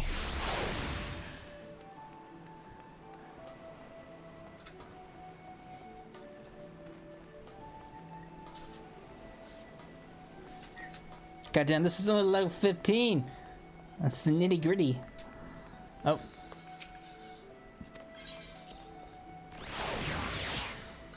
have a feeling this is going to be a long video, longer than most of the other ones. I got hiccups. For a wee lass, that Malala's got some bollocks, and it seems she's well done with what whiffs a pirate stock. Huh. I don't take kindly to calls pulling me strings, but the shrew is right. The code's been broken. We've a job to do. From the sounds of it, though, them coves knew what they were about when they cloyed them treasures. I'll need ye at your best. It's time you learn the art of mugging. Rough up a cove in just the right way, and he'll give it more than you get if you just plain knocked him on his arse. Me and the lads will be busy whittling the story of them bitten baubles, so you're free to head out and sharpen your skill. Might even be as you'll pocket some extra blunt while you're at it, eh? Mug. Until you get your gauge, it's a pretty useless ability. I mean, sure, you can probably get a chance of items dropping, but other than that, Mug's pretty useless. Mug is primarily for gauge, really, once you've unlocked it. At least, I think. I don't remember. Mug is useful for something. I can't remember. It pertains to Ninja, though.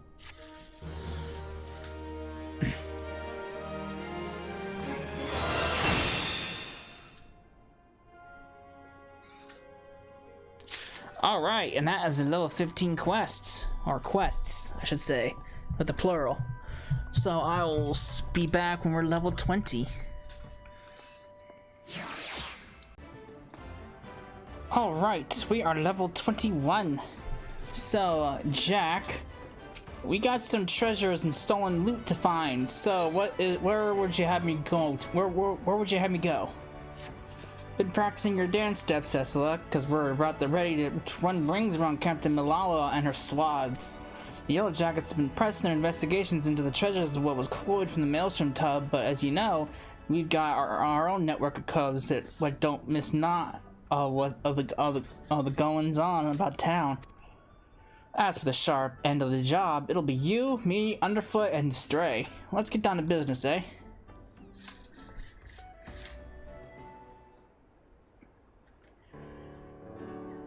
Kev's late to the feast, so I'll just make sure we're all on the same page for the now. When you get down to it, we had two goals for this job: bite back them 3 treasures and mill the coves that cloyed him in the first place. You can be sure that the Yellow Jacket shrew will be down doing her damnedest to beat us to the marks. And seeing as the fate of the guild is at stake, we'd best not drag our dude beaters in this one. I say we grapple them baubles before she's even lifted anchor and give her a proper reason to rage against us rogues. You seem awful keen on this contest all of a sudden, Jack. Aye, well, here's the thing. I sent me a grievance to the Thalassocracy regarding the shrew's challenge, but them paper shufflers don't care a whit as long as one of us gets the job done. So I figured I'd sail with the wind rather than against it. Besides, we wouldn't want to shirk our duties and force poor Captain Malala to blunder about in the scary darkness now, would we? How very gentlemanly of ye. Well, them's the cards that what we've been dealt, ain't they? Now stow your quids and let's hear what we learned about them bloody treasures already. Aye, the treasures. According to the manifest of the Maelstrom vessel, we're looking to bite back the Cerulean Star, the Silver Sorrows, and something called the Black Sarcophagus. Aside from the fancy names, I was able to whittle a few more details. The Cerulean Star for stars is a big old blue diamond which shines like a star, I suppose. Then we've got the Silver Sorrows, a pair of earrings what once graced the wattles of a sultan of Ulda. There's a tale there, but one that don't concern us at present. Lastly, this Black Sarcophagus thing. I'm afraid that one remained a mystery no matter how much I poked and prodded. In any case, all 3 of these trinkets was recorded as spoils from official privateering raids. Now, as you know, a pirate usually sells plunder through a reliable fence. Sometimes, though, holding an auction is the only way to offload goods, what is too extravagant or just too bleeding rare for the average code to deal in. Our 3 wondrous treasures fell into the auction-only category. When the bidding began in Airport, the Thalassocracy, I can never say this word, waded in with its ample purse, made some unmatchable offers, and organized a tub for the merchandise to be shipped back to Limsa. And that's when our marks swooped in and picked their transport clean. I had a few words with them mails from sailors as survived the attack, and they pointed the finger at the grinning curs. Problem is, not all culls been seen hide nor hair of the curs, not to mention their bloody ship since the raid. Sorry I'm late, Jack, but you want to hear this. Some of the cargo was cloaked from that transport was just found during a routine inspection at the Lothogran checkpoint. Lothogran? Had the curs made landfall then? And what are the treasures? Any mention of them? Not that I've heard, but the jackets ain't done shaking out all the boxes yet. Then we better get eyes out there, quick like. Cecilla, Underfoot, you're fresh for a run, ain't ye?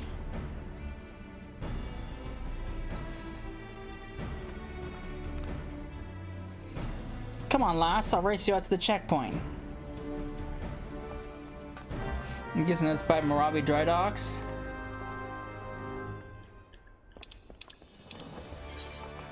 Or no, it's not. It's over there.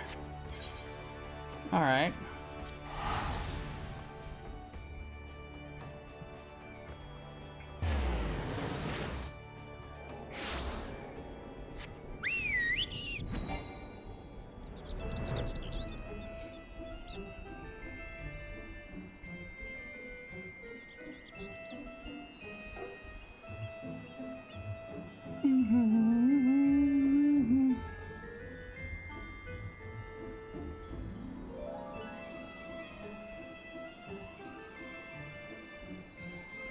Alright.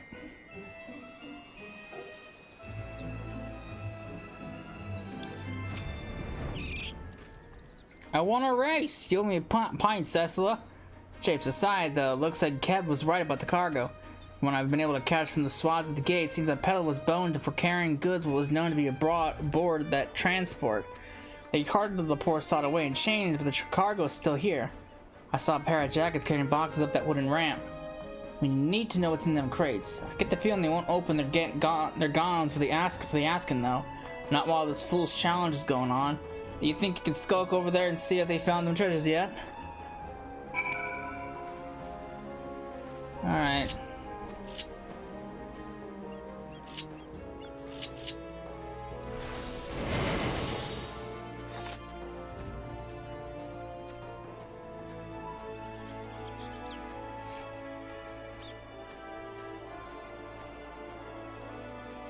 I gotta go up the ramp.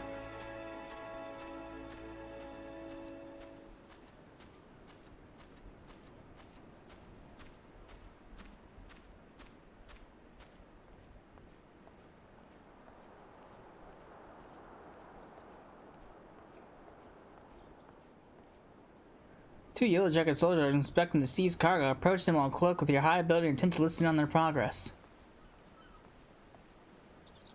Alright. This is all junk. No diamond, no earrings, and no bloody black sarcophagus.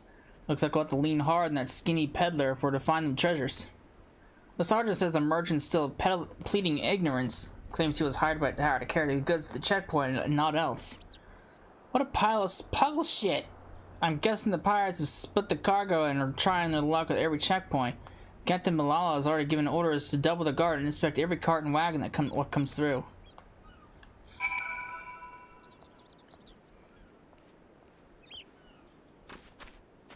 Alright.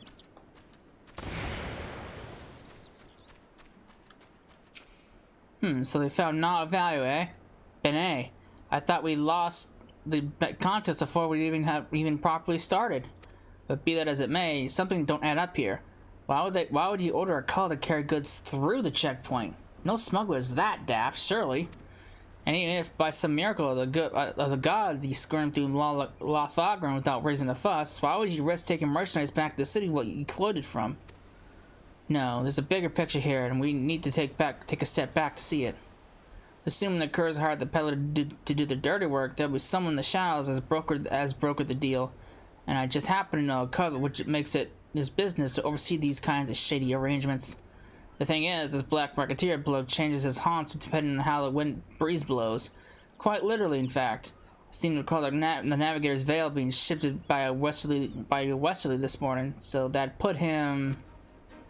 Ah, Taylor's arrest. Nice and close. I want to go ask him a few questions before we get back to the guild.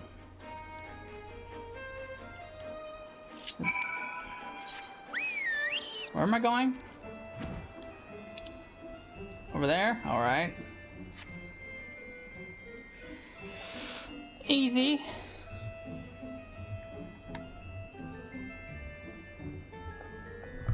Doo-doo.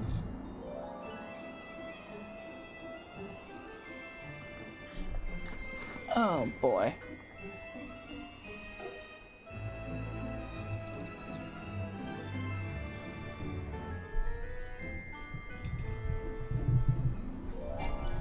Oh, I'm not paying attention. Oops. Gotta go down here. I pride myself on my memory for faces, but yours is unknown to me. Are you an earnest customer or an inquisitive annoyance? I must be sure of your intentions. Well, what's attack me supposed to do?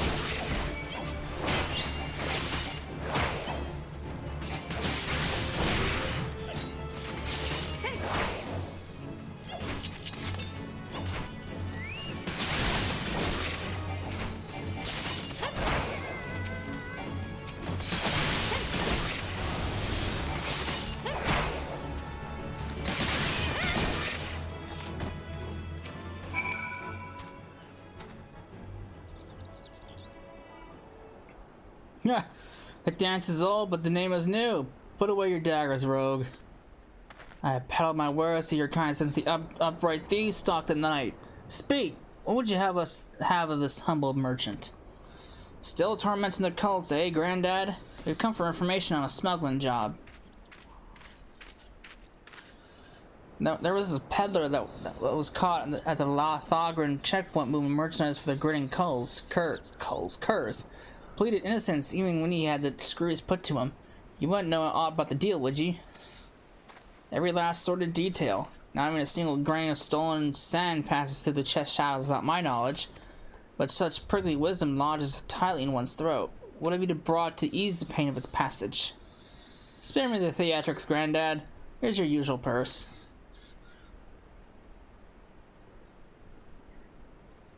The sum is paid. The deal is made. May my answer sate your fickle hunger. Your hapless peddler was indeed innocent. He was but a beast of burden employed by associates of the grinning Curs, and likely knew not of his freight's tainted nature. A pawn, if you will. A convenient decoy. There are those amongst my acquaintances who specialize in providing such services. Aye, that's what I thought. The Curs wanted that code to get caught, and now the jackets have had a taste, they'll waste their time re-yaffing every shit pie comes through their checkpoints.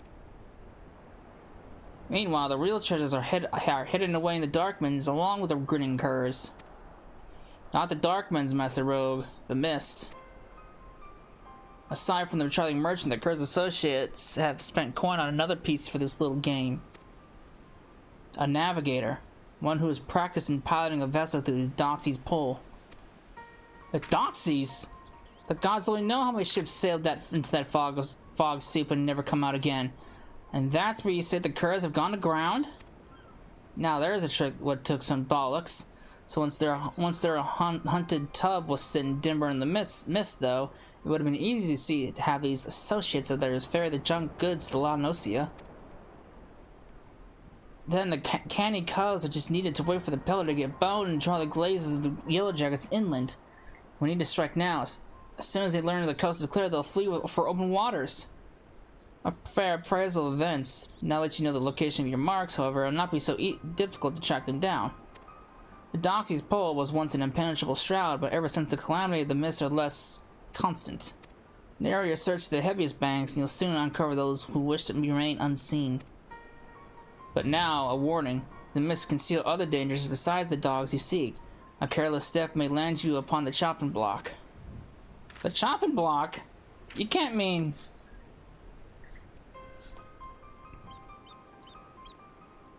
Seems I've found myself another lead to look into. You hurry on and back to Jack and tell me what we've learned so far.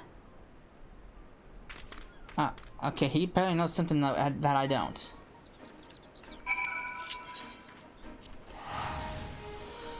Alright. He's freaking out about something. I don't know what he's freaking out about, but it's something. Oh, that's a name right there. It's like the good dude didn't even try. That guy looks like a bot. That's a bot name right there. Alright.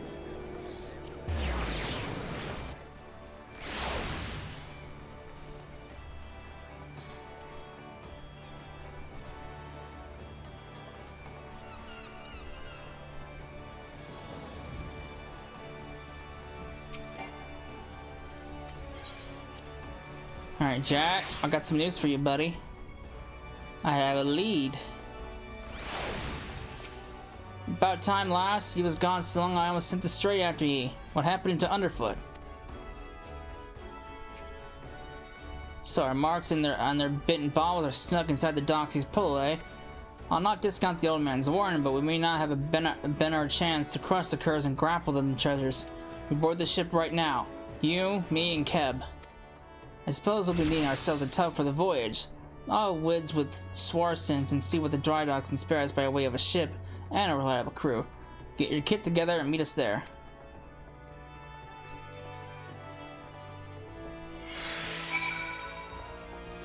You guys are going all out, man.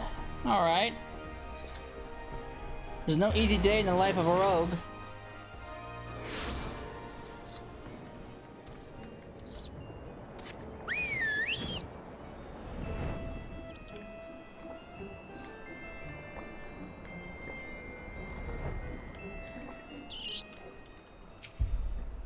Alright, Cecil. I pulled in some favors, and there's a crew that will get us close enough to scamper aboard the Cur's vessel. It'll be cramped up on that deck. If we try to mill the whole lot at once, we'll soon find ourselves up against the rails. So we go getting quick and quiet and try to knock off a few at a time. Well, lass, are you eager to test your sea legs?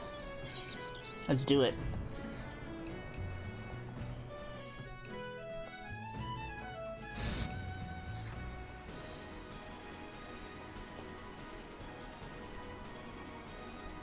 Again, how do we get into the ship?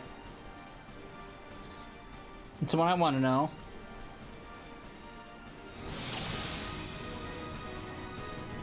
Right, no one's seen us so far. Let's get to work. I'll stick me stabbers in the captain. Those two back there are yours. Follow me, Cecila.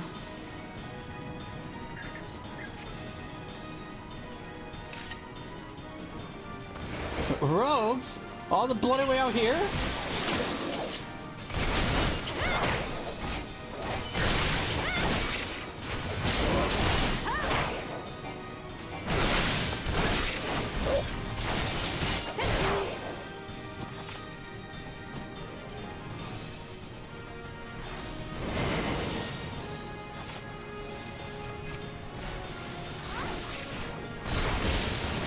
I pressed the wrong button. I don't know how you found us, but you'll never find out what's left of you.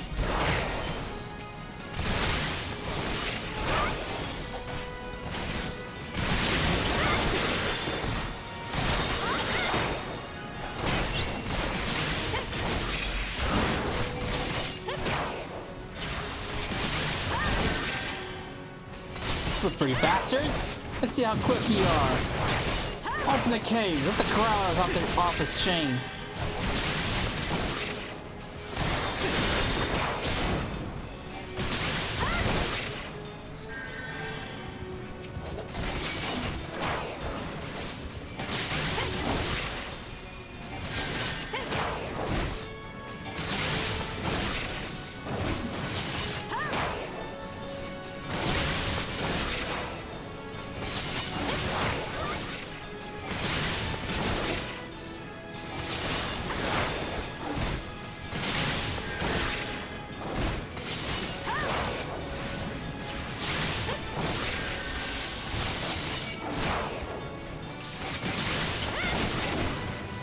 your oversized cat is dead.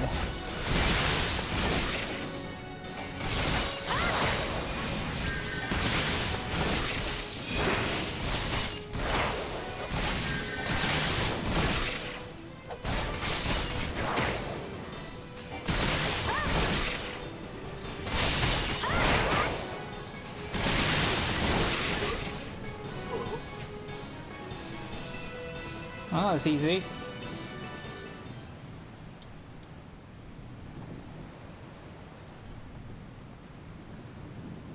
Jack, found one of the treasures.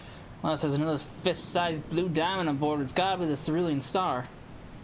As for them other two baubles, I've tossed the cabins and been through the hold at Ilm by Ilm, but there's not else here. Well, we'll just have to ask all sweet like, won't we? Spit it out, Kerr. Where are you keeping the rest of your treasures? Ha! You think I'd split my guts for the likes of you, rogue? Maybe you wouldn't at that. But what about this partner you're working with? How'd you...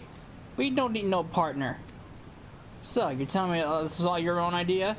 You woke up one day and decided to attack a maelstrom transport right off the coast of Ailport, then disappear into the loving embrace of the Doxy's pole?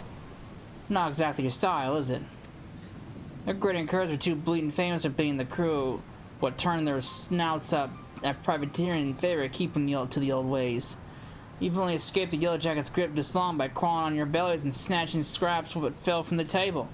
You ain't the type to sink your teeth into a Navy-owned vessel, no matter the price. Aye, well maybe there ain't no profit in being cautious no more. The age of pirates is swift coming to an end. Merriweb won't be stopped. Not by a peddling little crew like mine. That's why we've thrown our lot with the executioners. That blue rock was just our share of the loot. The scraps from the table, like you said. If you want them other trinkets, you'll have to take up with our new crew, with our new mates. One job at a time, lass. First, we need to get these sneaking cubs and their tub back to the docks. The ship was only piloted by like 5 or 6, like 7 or 8 people. Alright.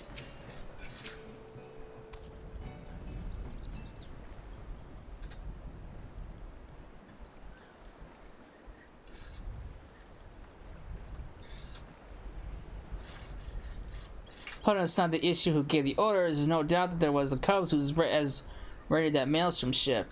Now for a punishment what fits the crime... I was informed that a certain well-known pirate ship was spotted weighing anchor out of Numarabi dry docks. I assume that this was your work. Ah, you missed all the excitement, Captain, but never you mind. The cerulean star is back in Bob and our sneaky little fombles. And these must be the gritting curs. Degenerate fiends? How dare you apply your filthy trade in Luminson waters? How many innocent sailors were massacred that you might sate your vile avarice? Every one of your kind ought to be lined up and shot. A musket ball is the only answer for this rampant display of lawlessness. Wait. Do you mean to just execute them here in the bloody docks? At least take the buggers into custody first. Hand them over to you for a lawful punishment. Punishment will satisfy the demands of the code just as well. We've already got the answers to our questions, so feel free to take them away. Do not presume to give me orders, rogue. You only managed to capture these villains and their ill-gotten treasure by employing unsavory and unconscionable means. Why, you're not more than pirates yourselves. These bastards ain't worth the true pirate's spit. The upright thieves was formed to protect us from ourselves. Now they're just hunting dogs for the Admiral. Merriweb yanks the leash and another buccaneer disappears. You rogues are traitors to your own kind. If it hadn't been for you... Aye. Go on then. Blame me and me cuz for your own failures. You know what ye was about. You know what ye was about when you defied the code. You knew that we'd be after ye. We're done here. There's still 2 treasures left, rogue, and I mean to claim them both. I consider this contest of yours, Captain. Turns out this fish we're trying to hook is a shark, and it might just swallow you whole.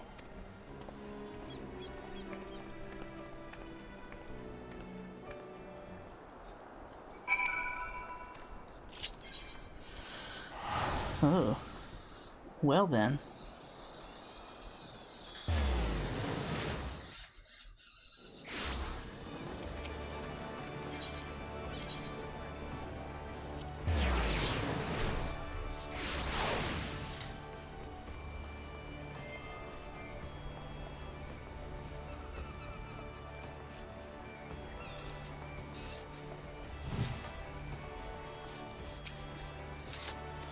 Inside I go!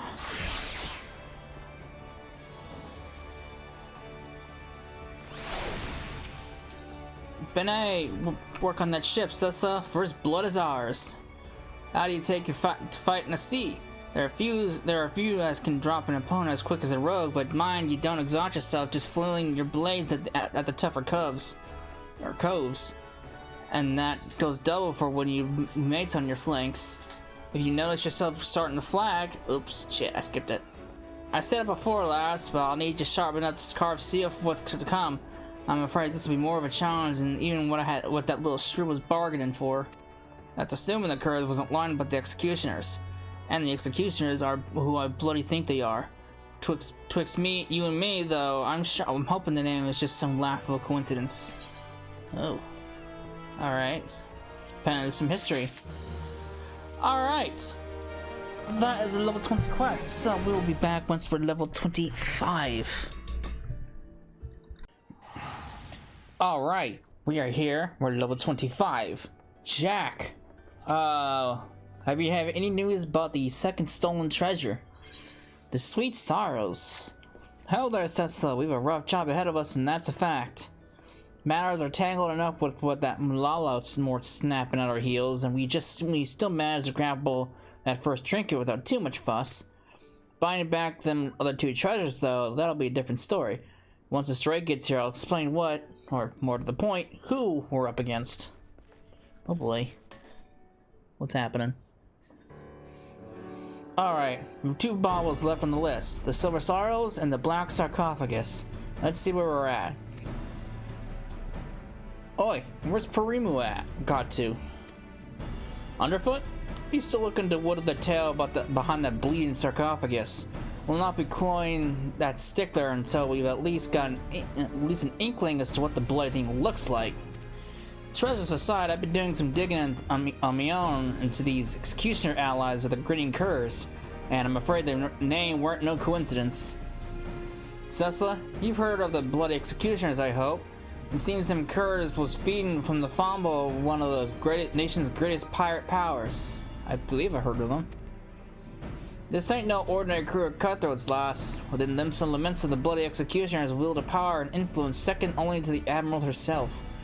This was none too fond of Merweb or her prohibition upon piracy, and it was only the overwhelming threat posed by the Gaulian Empire would eventually convince him to play nice with the I'm not gonna say that word. But pirates ain't ones to play nice for long. Now that Hilfir, oh, it's the pirate crew that Merweb had a little scuffle with. Now that Hilfir ain't around to helm the ship, the solidarity of the bloody executioners has begun to show cracks. And all the strongest captains and lieutenants have begun to form their own factions and are scrabbling to claim the top share for themselves. Of course, not one bloody cove can agree from one another which way the executioners have to sail. Among these new factions, though, is a group who was pushing to break free of the Admiral's grip entirely. Or completely. Turns out these reformists, as they call themselves, was the ones who took the Grinning Curs under their wing. Which means they've got possession of the last two treasures we've yet to cloy. Rumors run sound say that even for the executioners, these cubs are bloody and ruthless and not to be crossed. We should sit this one out, Jack. Piss on Malala's contest. It ain't worth this kind of grief. We've been fighting the wrath of a crew so large and dangerous that even the Admiral ain't keen on keep coming to blows with them. If they ever come after us, large or small, it doesn't matter. They broke the code when they hit that maelstrom tub. Aye, the Grinning Curs are paying for that crime, but we'd be poor sod and excuses for rogues if we let the real culprits carry on unpunished. I mean to see this job to the end, and that means biting back from them treasures and handing out justice to them as deserve it. But Jack, Listen, with all the infighting going on at present, a stab in a short blade into one of the faction's toe ain't like to bring the whole executioner crew down on our heads. Besides, them reformers buggers are so far split from the main nut mob that they've been avoiding the city altogether. Now, it's time we got to work. Cecily, you're to track down our black market contact. I set him to look into the Kur's new allies a while back, so he should have some answers for us by now. The veil is lifted by a southerly this morning. That'll put the old man at his haunt in Lord Lanosia. Here, take the sack of blunt and pay a visit to the House of Sticks. Where am I going? That's Kobold territory if you didn't know. The man bribes them with ore and hires the biggest and meanest saws as bodyguards. Just be ready for your approach to be challenged. Great.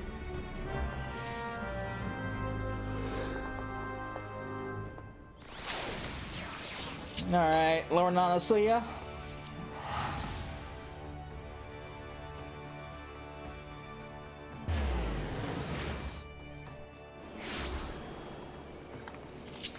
Kobold territory, huh?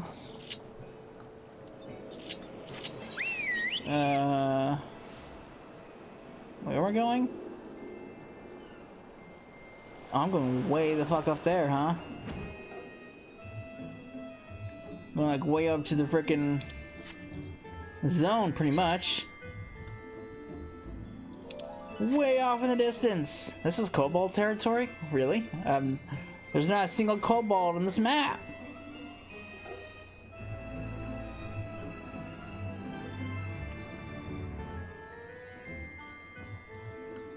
Alright. I guess I'll make do.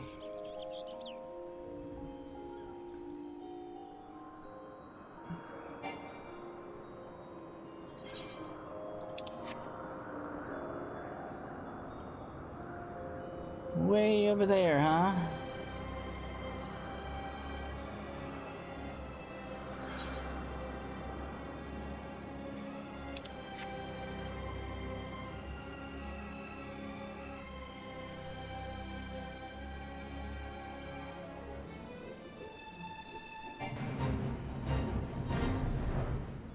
There's only kobolds here because of the stupid fate.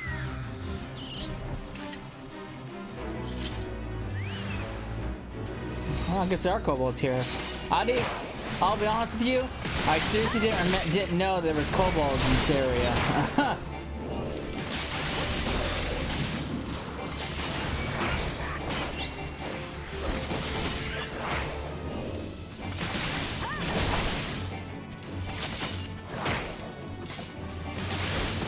Well, I guess not knowing is not right. I just completely forgot. Welcome to the House of Sticks, young rogue. You must excuse my hireling's enthusiasm for greeting visitors. Now, have you any cumbersome baggage of which I might relieve you before we begin our conversation in earnest? Here you go.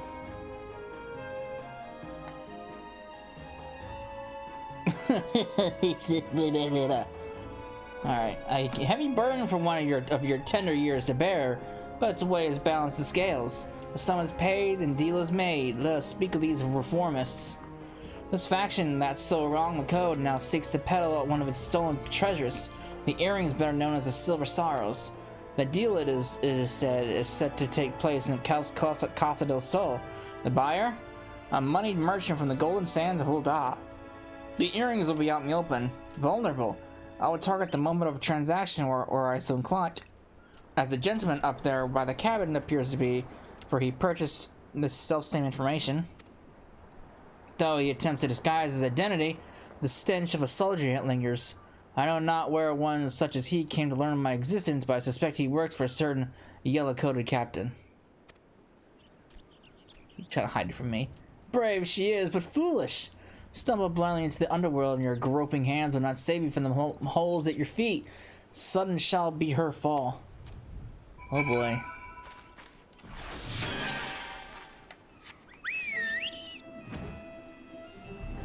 Really? I gotta go back to Rogue's Guild? What a... Can't this guy just give me a link pearl and I can just communicate with him from a distance? Is it that difficult?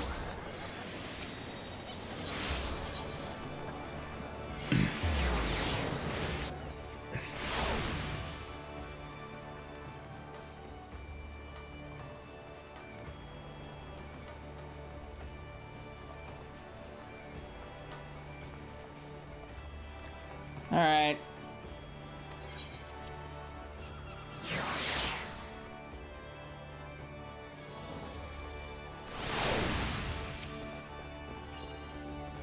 Welcome back, Cecila. What information did the old man have on them reformists? Looking to unload them earrings, are they? And to an old Don, no less. Can't say as I'm surprised to hear the buyers from out of town. You won't find many Lamenses willing to milk coin on them coves are selling. Only the daftest assaults will go about funding them as means to pull down the admiral. Eh? One of Malo's lackeys arrived at the house before ye? How did they know to... Bah. Them curs we captured must have cackled during the Strew's interrogations. We'll have to assume that the Yellow Jackets know what we know. And that means we best get our asses to Casa del Sol bleeding now. I'll handle this one, Jack. You and Cecil can wait here for Perimu. Oh, oi, Keb! When the hell is she playing at? After her last, she knows this ain't a solo job.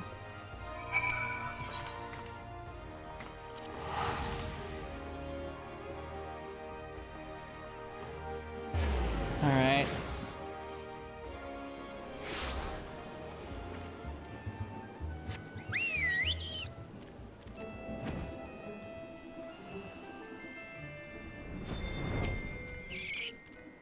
I told you to wait the guild. I don't need... Well, I might be as I could have used an extra more in the shadows after all. Jack has his mind and set on punishing the executioners, but me, I just want to skulk in, collect them silver bits, and skulk out. I reckon that if I can manage that with no one the wiser, then they wouldn't know who to come after. Fancy job without drawing me daggers, you know? It ain't exactly true to the code, but the shield of underworld honor won't stop them bloody killers from cutting me mates' throats and setting the scissors a glimmer. The guild's the only place would offer to take in a pirate stray like me, and I'll not see it burn to the ground. The deal's about to start. Say the wit, and when you're Benet to head in. Benet. All right. Here's what we know. The rich merchant what's come over from Ul'dah is some old mate of Master Geji Ruju, the Cole as owns Casa del Sol. Geji Ruju's taken his guards and dancing dells and pranced off down to the beach someplace, giving over the use of the entire resort to his friend. Seems she didn't want an audience for her bargain with the reformists, which, as it happens, works out well for us. We'll wait until they're busy, haggling over price, and snatch the sorrows and hop the twig before they realize the odds miss. Well, sound like a plan? Sounds like a plan.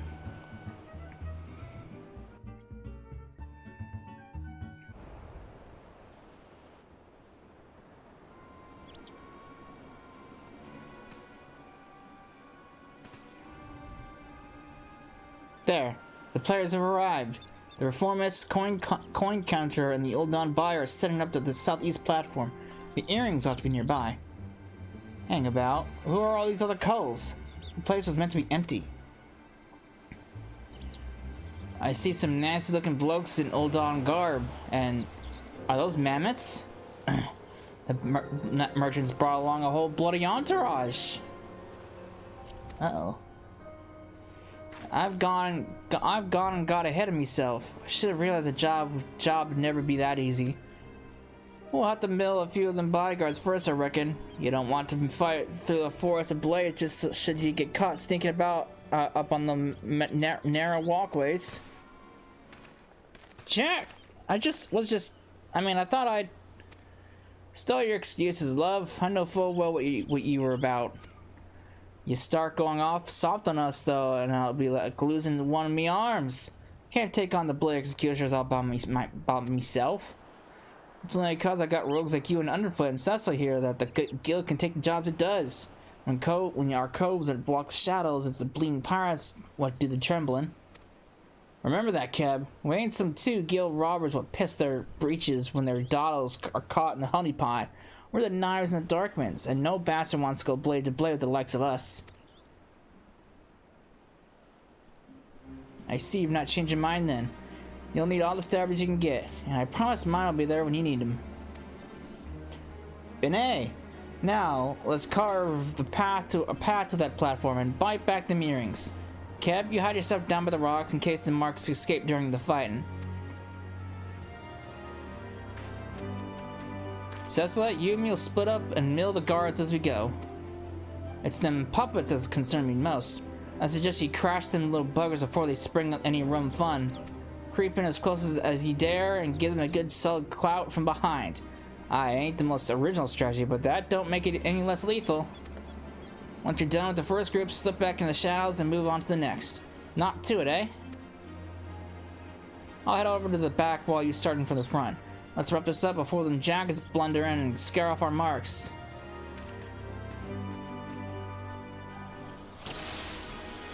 Okay.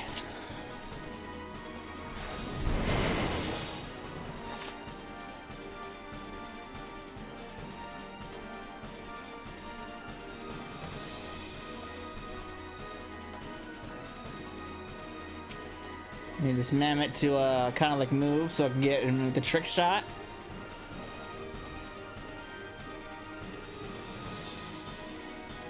You're gonna move, mammoth. It'd be nice if you moved. There we go.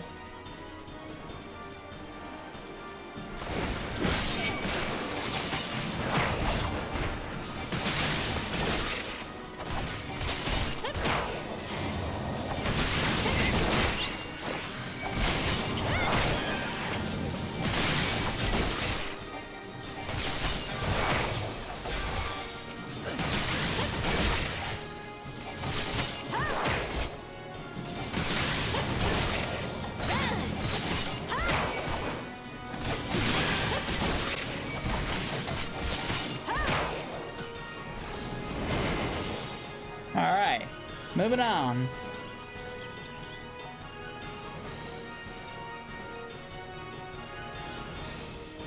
I'll wait for Trick Attack to refresh.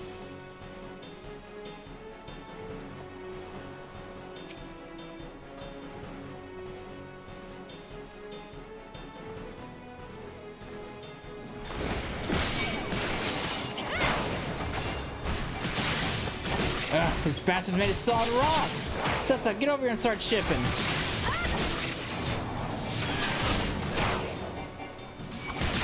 I'm really busy over here, guy.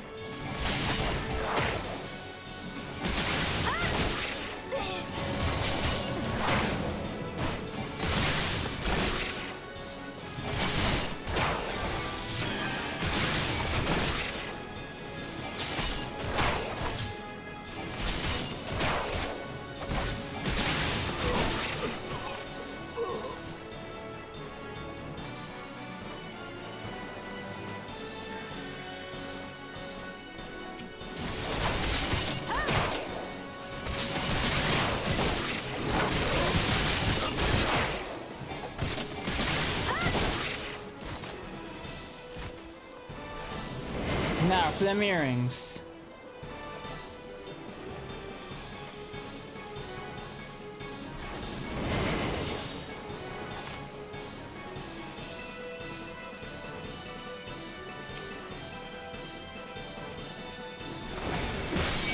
This is a private meeting. Remove these rats at once.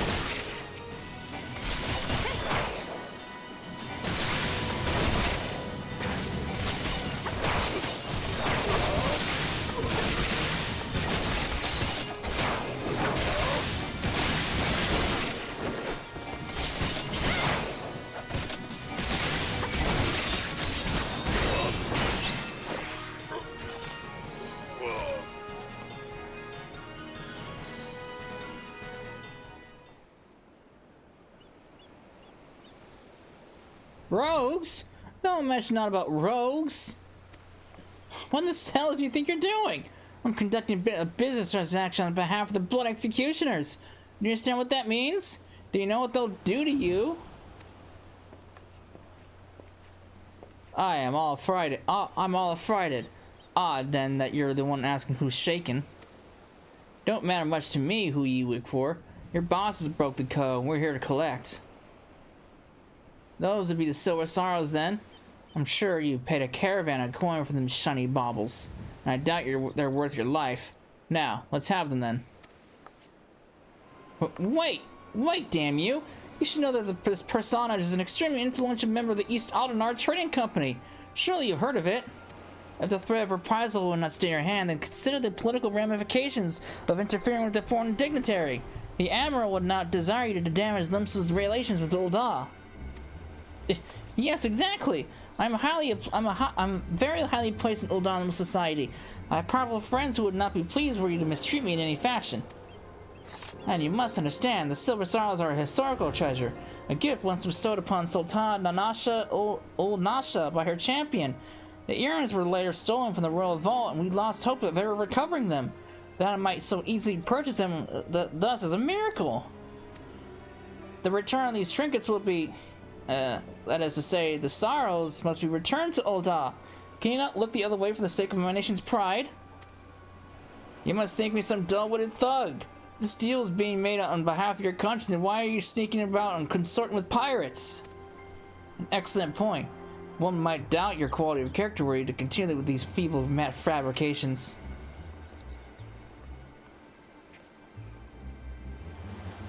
You need only entrust those earrings to me, should you truly wish to see them returned to Ul'dah, that is. After all, 'twas to fulfill that very purpose that thou something or other bid on the sorrows in the first place. Bit late there, aren't you, Captain? I think you'll agree that this run belongs to us. On the contrary, my dear scoundrel, I made the winning move the moment I knew you were dealing with the merchant of Ul'dah. I come bearing an official order of seizure authorized by the Admiral herself. You'll not be harmed, but I must insist you cooperate with us with this reclamation of unlawfully obtained goods. Though Costa del Sol is a private property, it nevertheless lies within state-governed territory. Come along quietly, we need not inconvenience Master Geji Ruju any further. These suspects will be taken into the Yellow Jacket custody, and do not concern yourself with the Silver Sorrows. They'll be quite safe with me. Oh, I see. Underhanded shrew.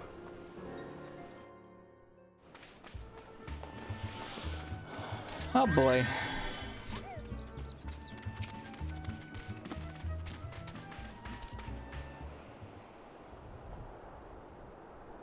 Bah! The hell is take that canary-colored harpy. We might as well hand it the things to her on a velvet cushion. I'll go find Underfoot and help him with his digging. There's still that last treasure out there, and you can be sure that reformists won't be giving it up without a fight. Alright, you do that. Bene luck to you, love. Is it Bene or is it Ben? Is it Bene? Or B? Or, I don't know. I say Bene because of benediction. Ah, there you are. You left before events had truly been decided, and I thought you deserved to know the score. The Ul'dah merchant has acquiesced to our request and surrendered the Silver Sorrows into our keeping. We've also apprehended the reformist accountant, and will be holding him for further questioning. Oh ho! Bond and an associate of the bloody executioners. The Yellow Jackets don't flinch from your duty, I'll give you that. And what's this I hear about you buying information, Captain? I thought you'd sooner die than associate with the elements of the underworld. I'll do what I must to stay ahead of this challenge, and that marketeer's knowledge was vital to the case. Tis true I might find his practices distasteful, but he is no pirate. It is the fading era of piracy which I mean to consign to the history books, and that chapter will never be fully closed until every pilot spawn and relic, including you and your guild, becomes a thing of the past. A valiant and forthright. These are the words by which the Yellow Jackets live. It is the manner in which we protect Limsa Lominsa. I swore an oath on the graves of my sisters. No more shall the innocent suffer at the hands of these savage buccaneers, these unrepentant killers. And a grand oath it is. I got me fumbles full of just keeping the code intact. But the code is a kind of an oath too when you get down to it. And since I've sworn to uphold it, I have no intention of stepping aside and letting you trample over me and me coves. In fact, you'd be better off going give it in now before matters get proper serious. Just say you're sorry, admit defeat, we'll leave it at that, eh? Phew, your audacity knows no bounds. I'm done wasting words. I shall reclaim that last treasure, and then I will look on victorious as your guild is dismantled brick by brick. Ha! That's the spirit, Captain. Just don't forget to keep an eye on them earrings. The city's crawling with rogues, you know. You could keep the sorrows in a bloody lockbox in Coral Tower, but look away for a moment and one of me cubs will bite them beauties right back. Come on, Cecil. It's back to the sisters for us. Ooh. Oh boy. She's a real charmer. I don't like her. Make her go away.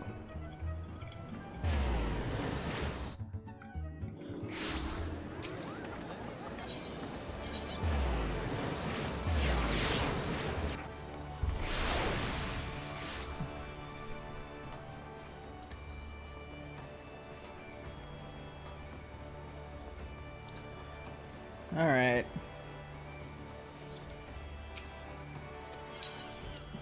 And I go.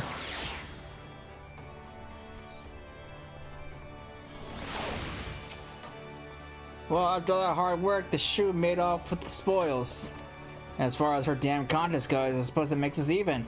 It'll be the last treasure, this black sarcophagus, that decides the victor. Whatever the reformers are doing to keep it bob, you can bet your grandmom's teeth there'll be some blade work needed before this job is done. Get yourself ready for a proper scrap, Cecila. Oh boy. Alright! That is a level 25 quest. Man, these are long. And like each quest so far has been like between 20 to 30 minutes. Yeah, this is definitely going to be a long video, because we still have Ninja to go through too. And I think Ninja's is just as long. But yeah, we'll be back when we are level 30.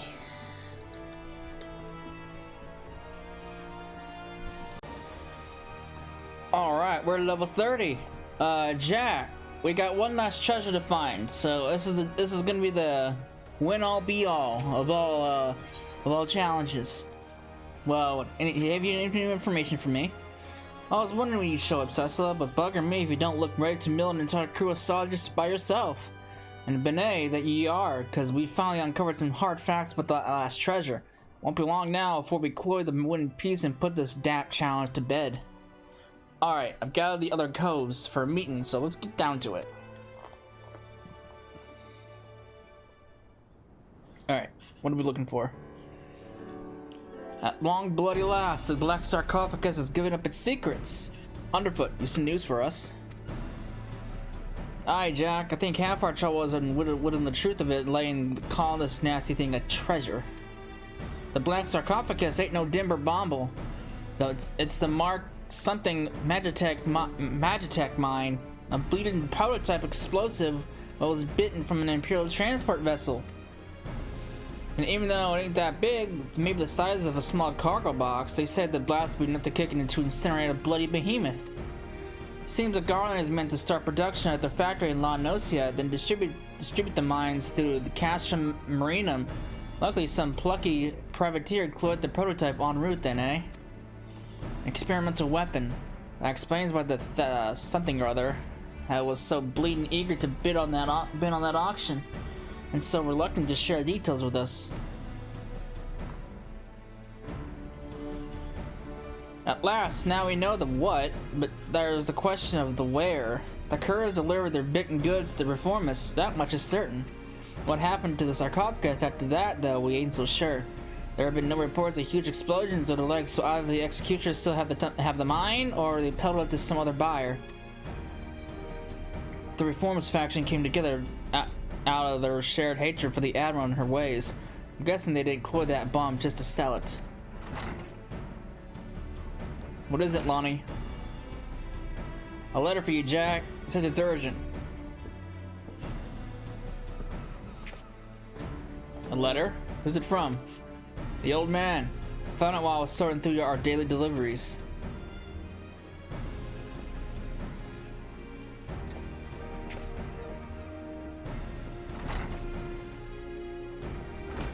Let's see now. Come to Thalos. I have urgent news. I've never heard the old man to summon a customer. No one's seen him at his usual haunts for a while, so do you reckon there's some rum morsel he's dug up just for us? Aye, could be. Cecila, you and me are headed to Thalos. Underfoot, Cab, you're to take another step pinning down the location of the sarcophagus.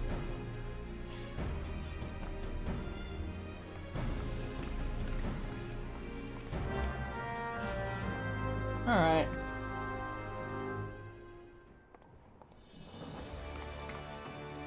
Alright, so where the hell is Thalos? Where's that? Upper La Nocia?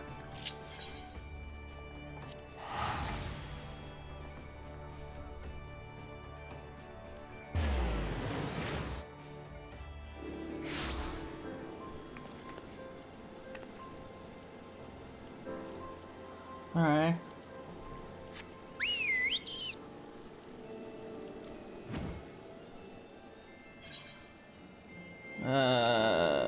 Over there, huh?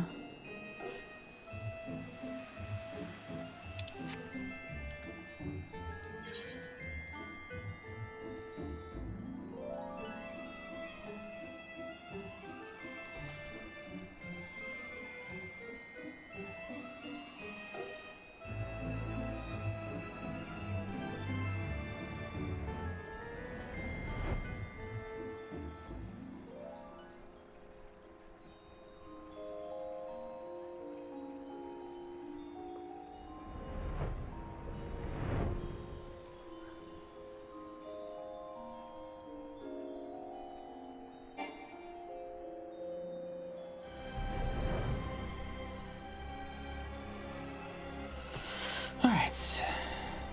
Where? This? Uh-oh. Guy, what's happened to you? Uh-oh. You're done for, Rogue.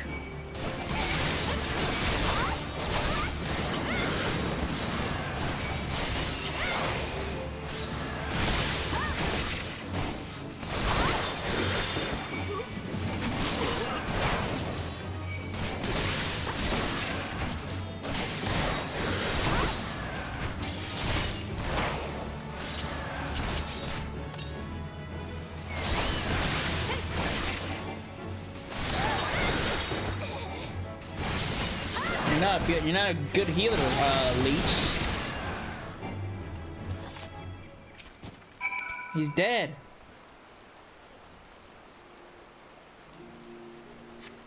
Right?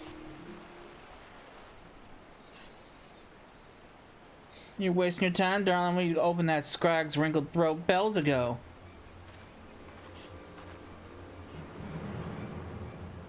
And you cross the blade executioners and you get what's coming to you. Did you like our message? We wasn't so sure you'd fall for it, but a little mystery goes a long way, eh? Ah, no, don't be like that, darling.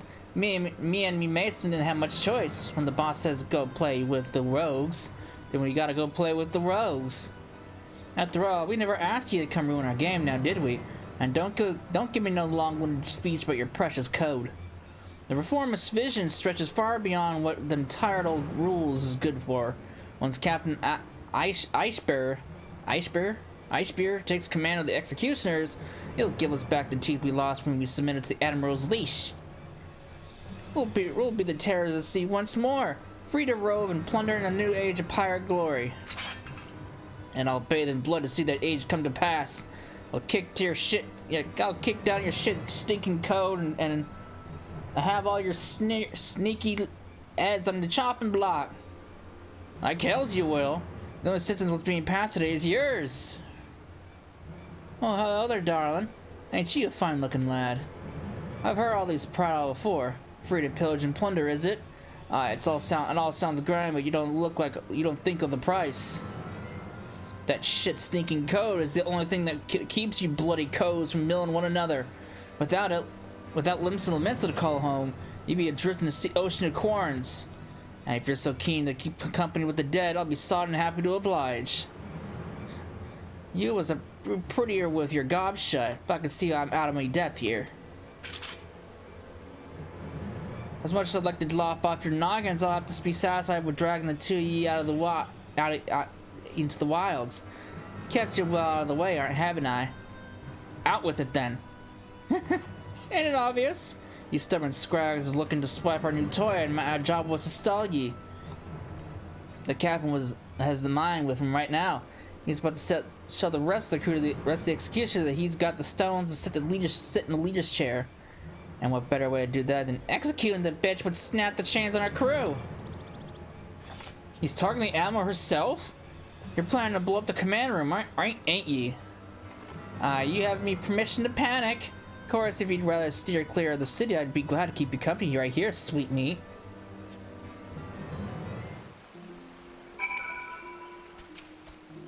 We've got this man more at our mercy, but she seems to be enjoying herself.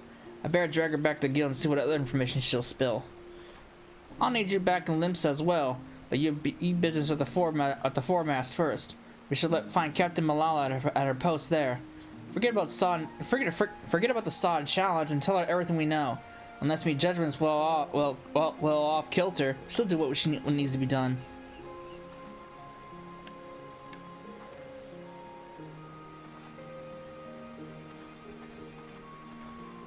Oh boy. Where the hell is the foremast? Where is it? Oh, it's over there.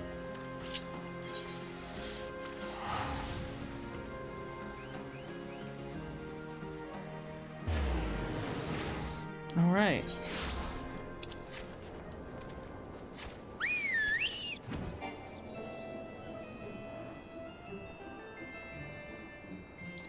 It's way down there, huh? Okay.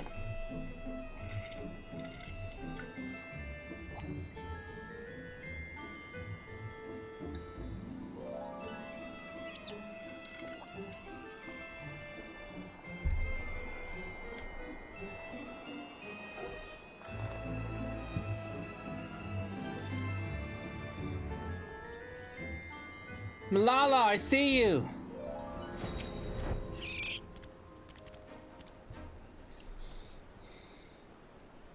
Oh, you're one of Jack's rogues. You come to steal the sorrows, have you? Well, you shan't have them. As you can see, the safety's collapsed upon my very own. You're not here for the earrings. The Admiral, you say? And are you sure these fiends are in possession of the sarcophagus? Must deploy more sentries at once. Do not think this was a challenge, rogue, and you can relay as much to your impudent guildmaster. I suppose you can thank him for the warning as well.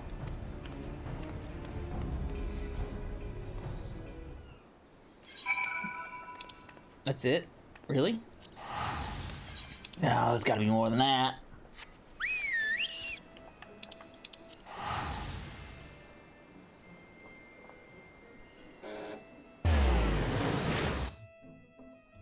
Alright.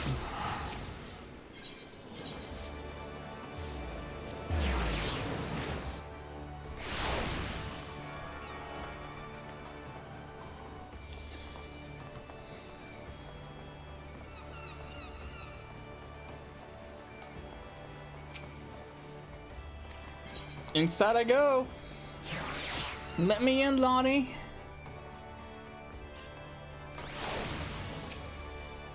So the jackets are on the move? Benet, I've been listening to the adult pirate cackle since I got her back to the sisters, but she's given us not what we didn't already know. And we know more than enough. I say we rally the rogues and go out to that mine before it blows up in our muns. You'll need all the edge you can get for what's to come. So let's introduce you to a new trick. This one's called Shadowfang. Do it right, and you'll see your opponents start to wither before you. Even the toughest swads will be wondering why their knees are trembling halfway through the fight. I tell you, it's best to sink the fang in early, but I'm sure a clever lass like yourself will figure that out.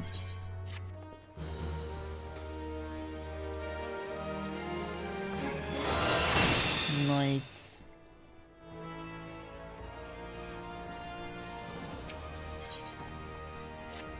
If the leader of the reformists, this Captain Aishibir, is planning on milling the Admiral with a bang, then I guess he'll be aiming to demolish the entire command room. You know, the Meisenmast, the tower that holds the drowned wench in the Bulwark Hall, the Admiral's bridge, and her command room are right at the top of it. Then you got the district which surrounds the Meisenmast. That's the busy beating heart of the city. Even with the threat of an attack, you can't just seal it up with a blinking of an eye and call the whole thing Bob. Try to explain this danger to the cause what live and work there, and then you'd have a frightened, stampeding mob on your fambles. Nay, lass, our only option is to have eyes snilching every approach to the tower. I'll put the wit out to as many coves as I can, spread them through the streets. Your job would be to cover the aft castle. Just wait and see, Cecila. We'll get this Aishi beer. And his little bomb too.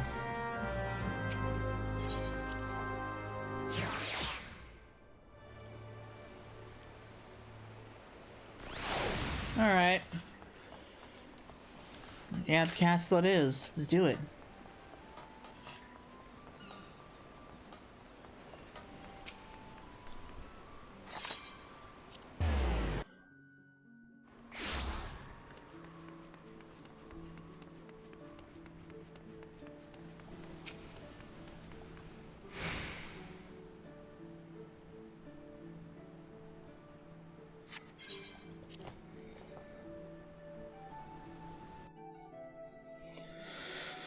Oh boy.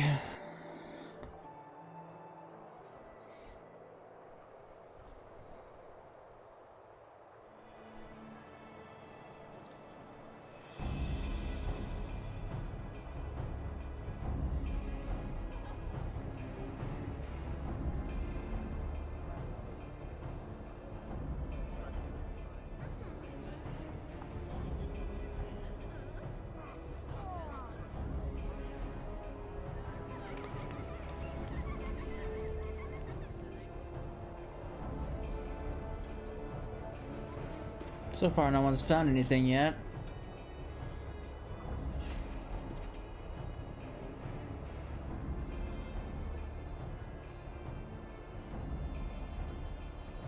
Oh, there's this drunken guy right here.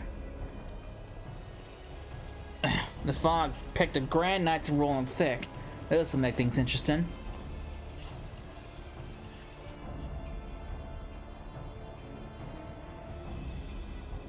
Our presence in the streets is far too thin. Where are the reinforcements I ordered? My apologies, Captain. There just aren't any more soldiers to spare.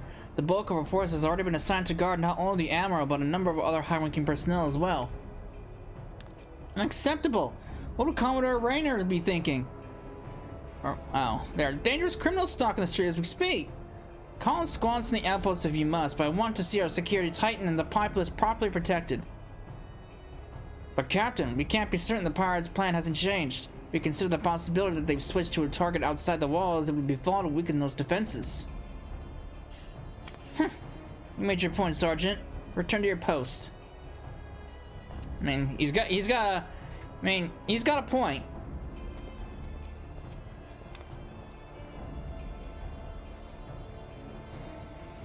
Once all is lost, it's far too late to question what one should have done. Uh-oh.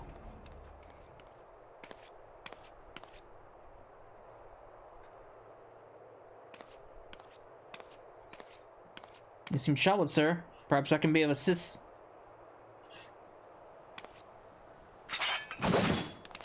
Oh.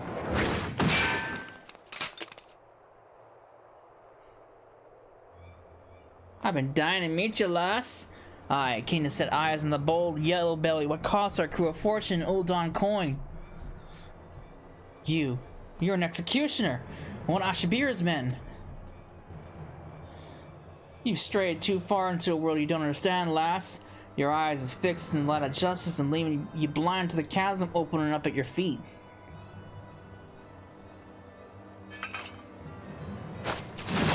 Oh.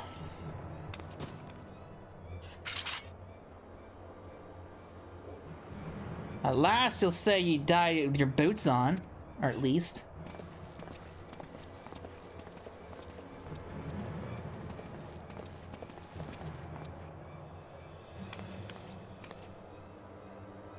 The yellow belly won't be bothering us no more, Captain. As for the mine, the lads have primed it in front of the winch by the time we get there. Good. Not long now before we drag that bitch Admiral and her pretty tower and all her simpering curs down to the bottom of the sea. Then I'll raise our flag on the ruins of Meisenmass and lead our brethren to a return to the old ways of blood and plunder.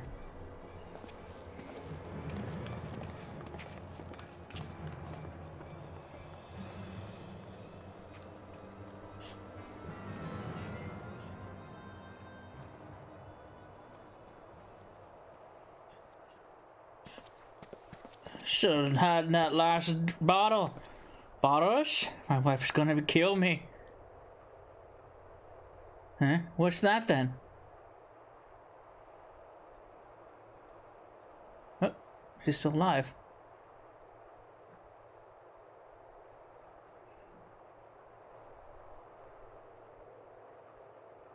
Not after the command room. They mean to bring down the entire tower. If the Mizamas falls, the bridges will follow. Half the city will.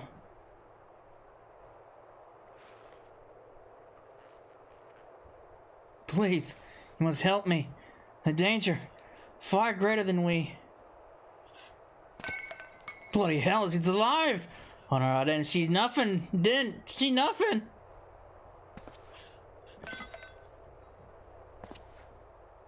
Please, you must send word.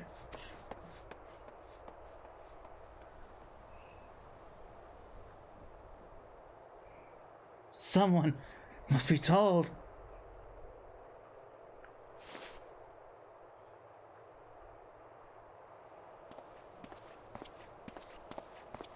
Hello, Jack.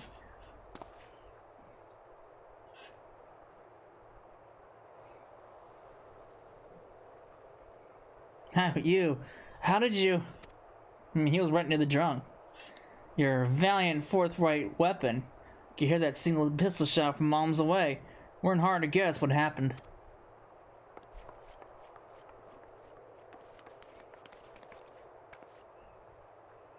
I poked the yellow jackets on my way over here. I hear they'll be along shortly. Benet, that means we've only got one last thing to do. You've never been allies, but I beg of you.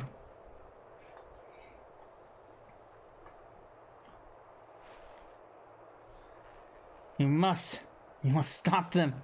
Save the city. Alas, you know you don't need to ask. Take it down, mad cows, and bite back what was bitten is our job.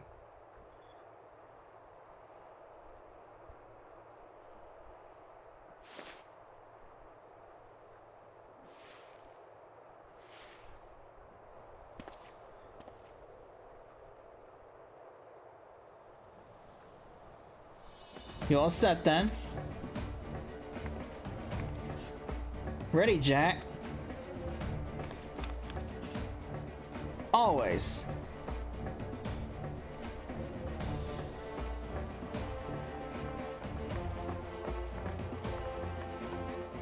Then let's close up the sarcophagus and fit Ashtabir for a new coffin.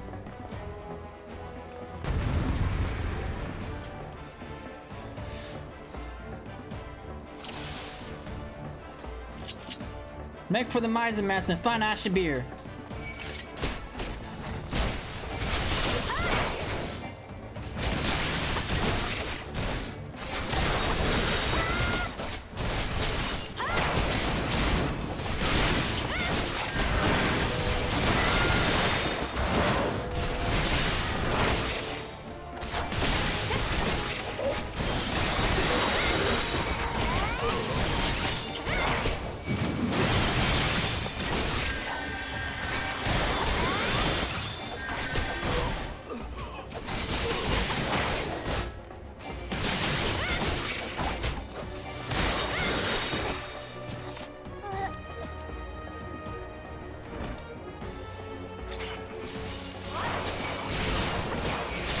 So many of them.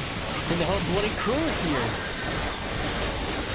Then hey, you know how to hide trekking down stragglers.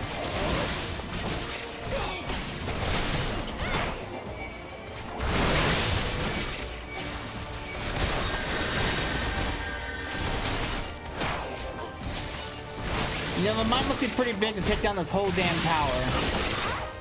I mean, one little mine to take down this big ass tower? Really? Must be one pretty powerful explosive.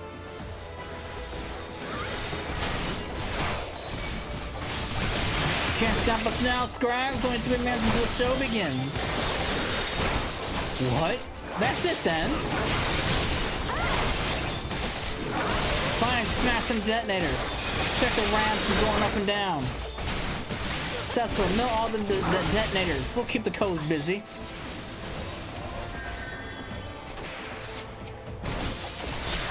And this.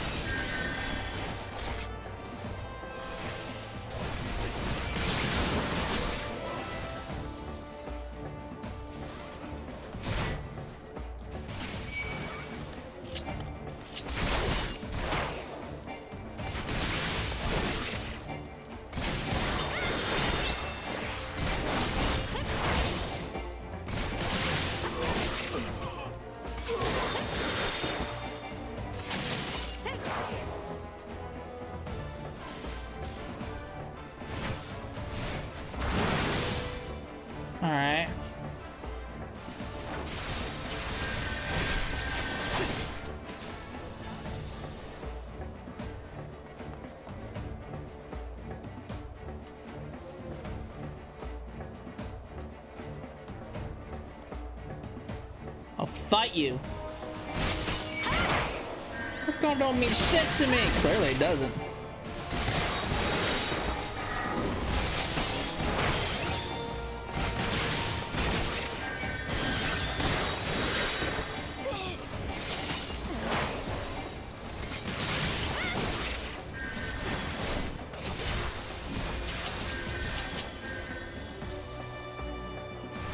Anything around here? Nope.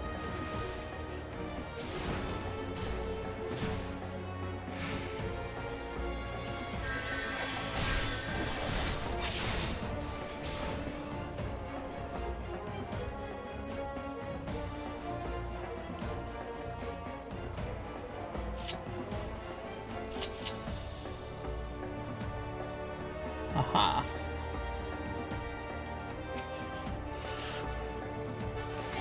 Fuck. Fuck your detonator.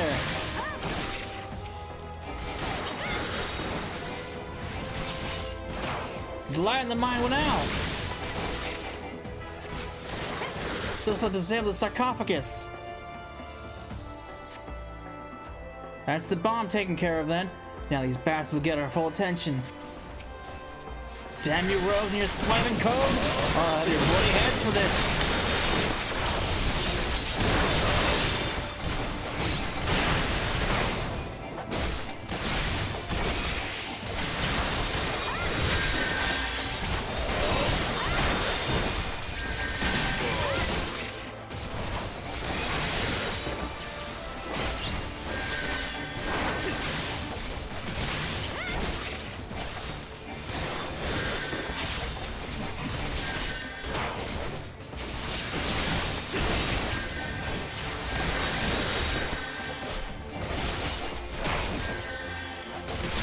That wasn't part of me plan. I could have been king among pirates. Sorry. You're not the king of pirates.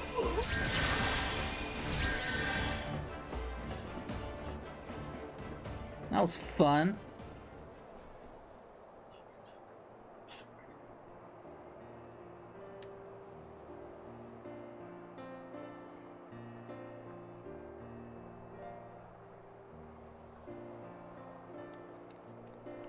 Oh, she's back on her feet. Stats report? The mine has been disabled and the engineer should soon have it safely removed. Our soldiers sustained some injuries in the battle with their foremost, but none were fatal. Also, the Admiral sends her sincerest gratitude. Oops.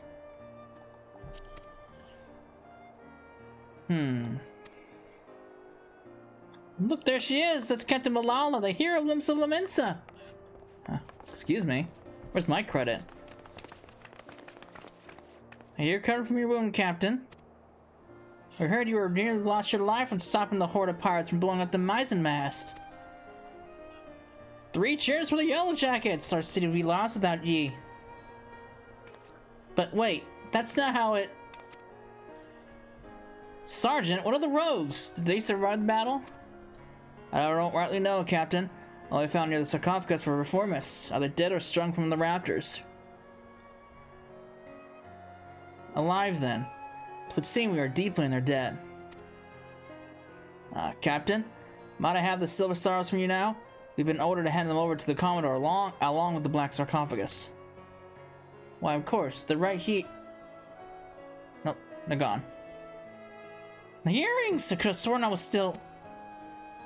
They swiped him. He wouldn't have. He stole them while like dying. That cad! I knew he was not to be trusted. Keep an eye on them, indeed. I should have known.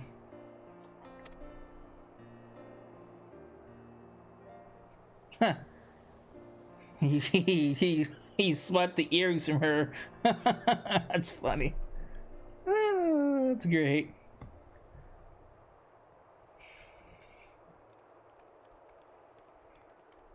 Are you sure about this, Jack?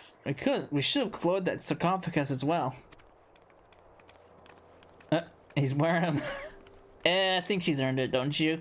If it buys you that much, think of it as a trade. If you ask me, they look a bit daft. Well, I didn't ask ye. So, the jackets ended up with the mine, and we got the diamond and the earrings, which means victory belongs to the Rogues Guild. Do you think Malala will leave it at that then? I get the feeling we ain't done with her yet. I'd say we're done with her challenge, but you never know when our paths will cross again. We'll just have to see what Limsa's underbelly spits up next. Aye, this city ain't ever quiet for long. Well, it's been a pleasure working with you, Cecila. If I ever need a trusty pair of stabbers by my side, I'll know who to ask. I'm off as well. Blood and starving I am. Don't forget to yaffle a bite when you can, eh, Cecila? We best head back to the sisters too before the shrew decides he'd rather hear us cry cockles.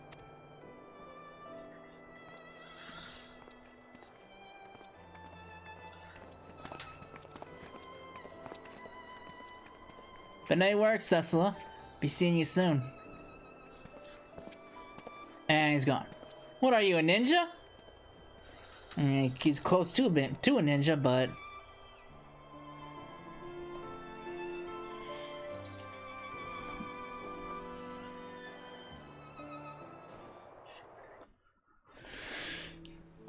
Alright.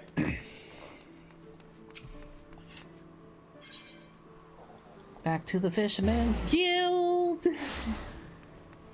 Not the Fisherman's Guild, the Rogues Guild.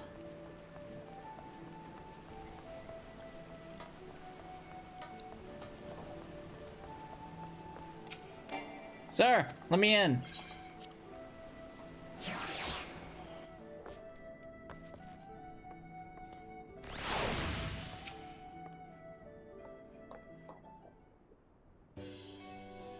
Oh there, Cecil. It'll be nice finally having a bit of rest, eh? The job never ends, but even a dimmer dammer like myself needs to breathe every now and again. And your adventuring mates must be wondering where you got to. That was a proper long assignment, but I'm glad you decided to see it through. You've proven to be a stalwart protector of the code, and this ain't truly your world. When you walk back into the Lightmen's, you'll have to find your own code to uphold. And when you do, you'll have the skills you learn in the shadows to help you defend it. Well, that's more than enough proud out of me. Your travels might take you far and wide, Cecil, but no, you're always welcome here at the Sisters. Thanks, guy. I feel so welcome. Alright. Alright, that is the end of the Rogue quest line. I'm doing this after the fact of going through the first story quest of Ninja because the video is already getting way too long, and that's just for the Rogue storyline. So, as I mentioned at the beginning, I'm going to be breaking up the Rogue and Ninja storylines into two separate videos. So the one video won't be too long, because if I don't do it, it's gonna be a very long video, and I don't want that. So Ninja will be coming next. I hope you enjoyed the Rogue storyline, and I will see you when we hop over to Ninja. So I hope you enjoyed it, and I will see you then. Later.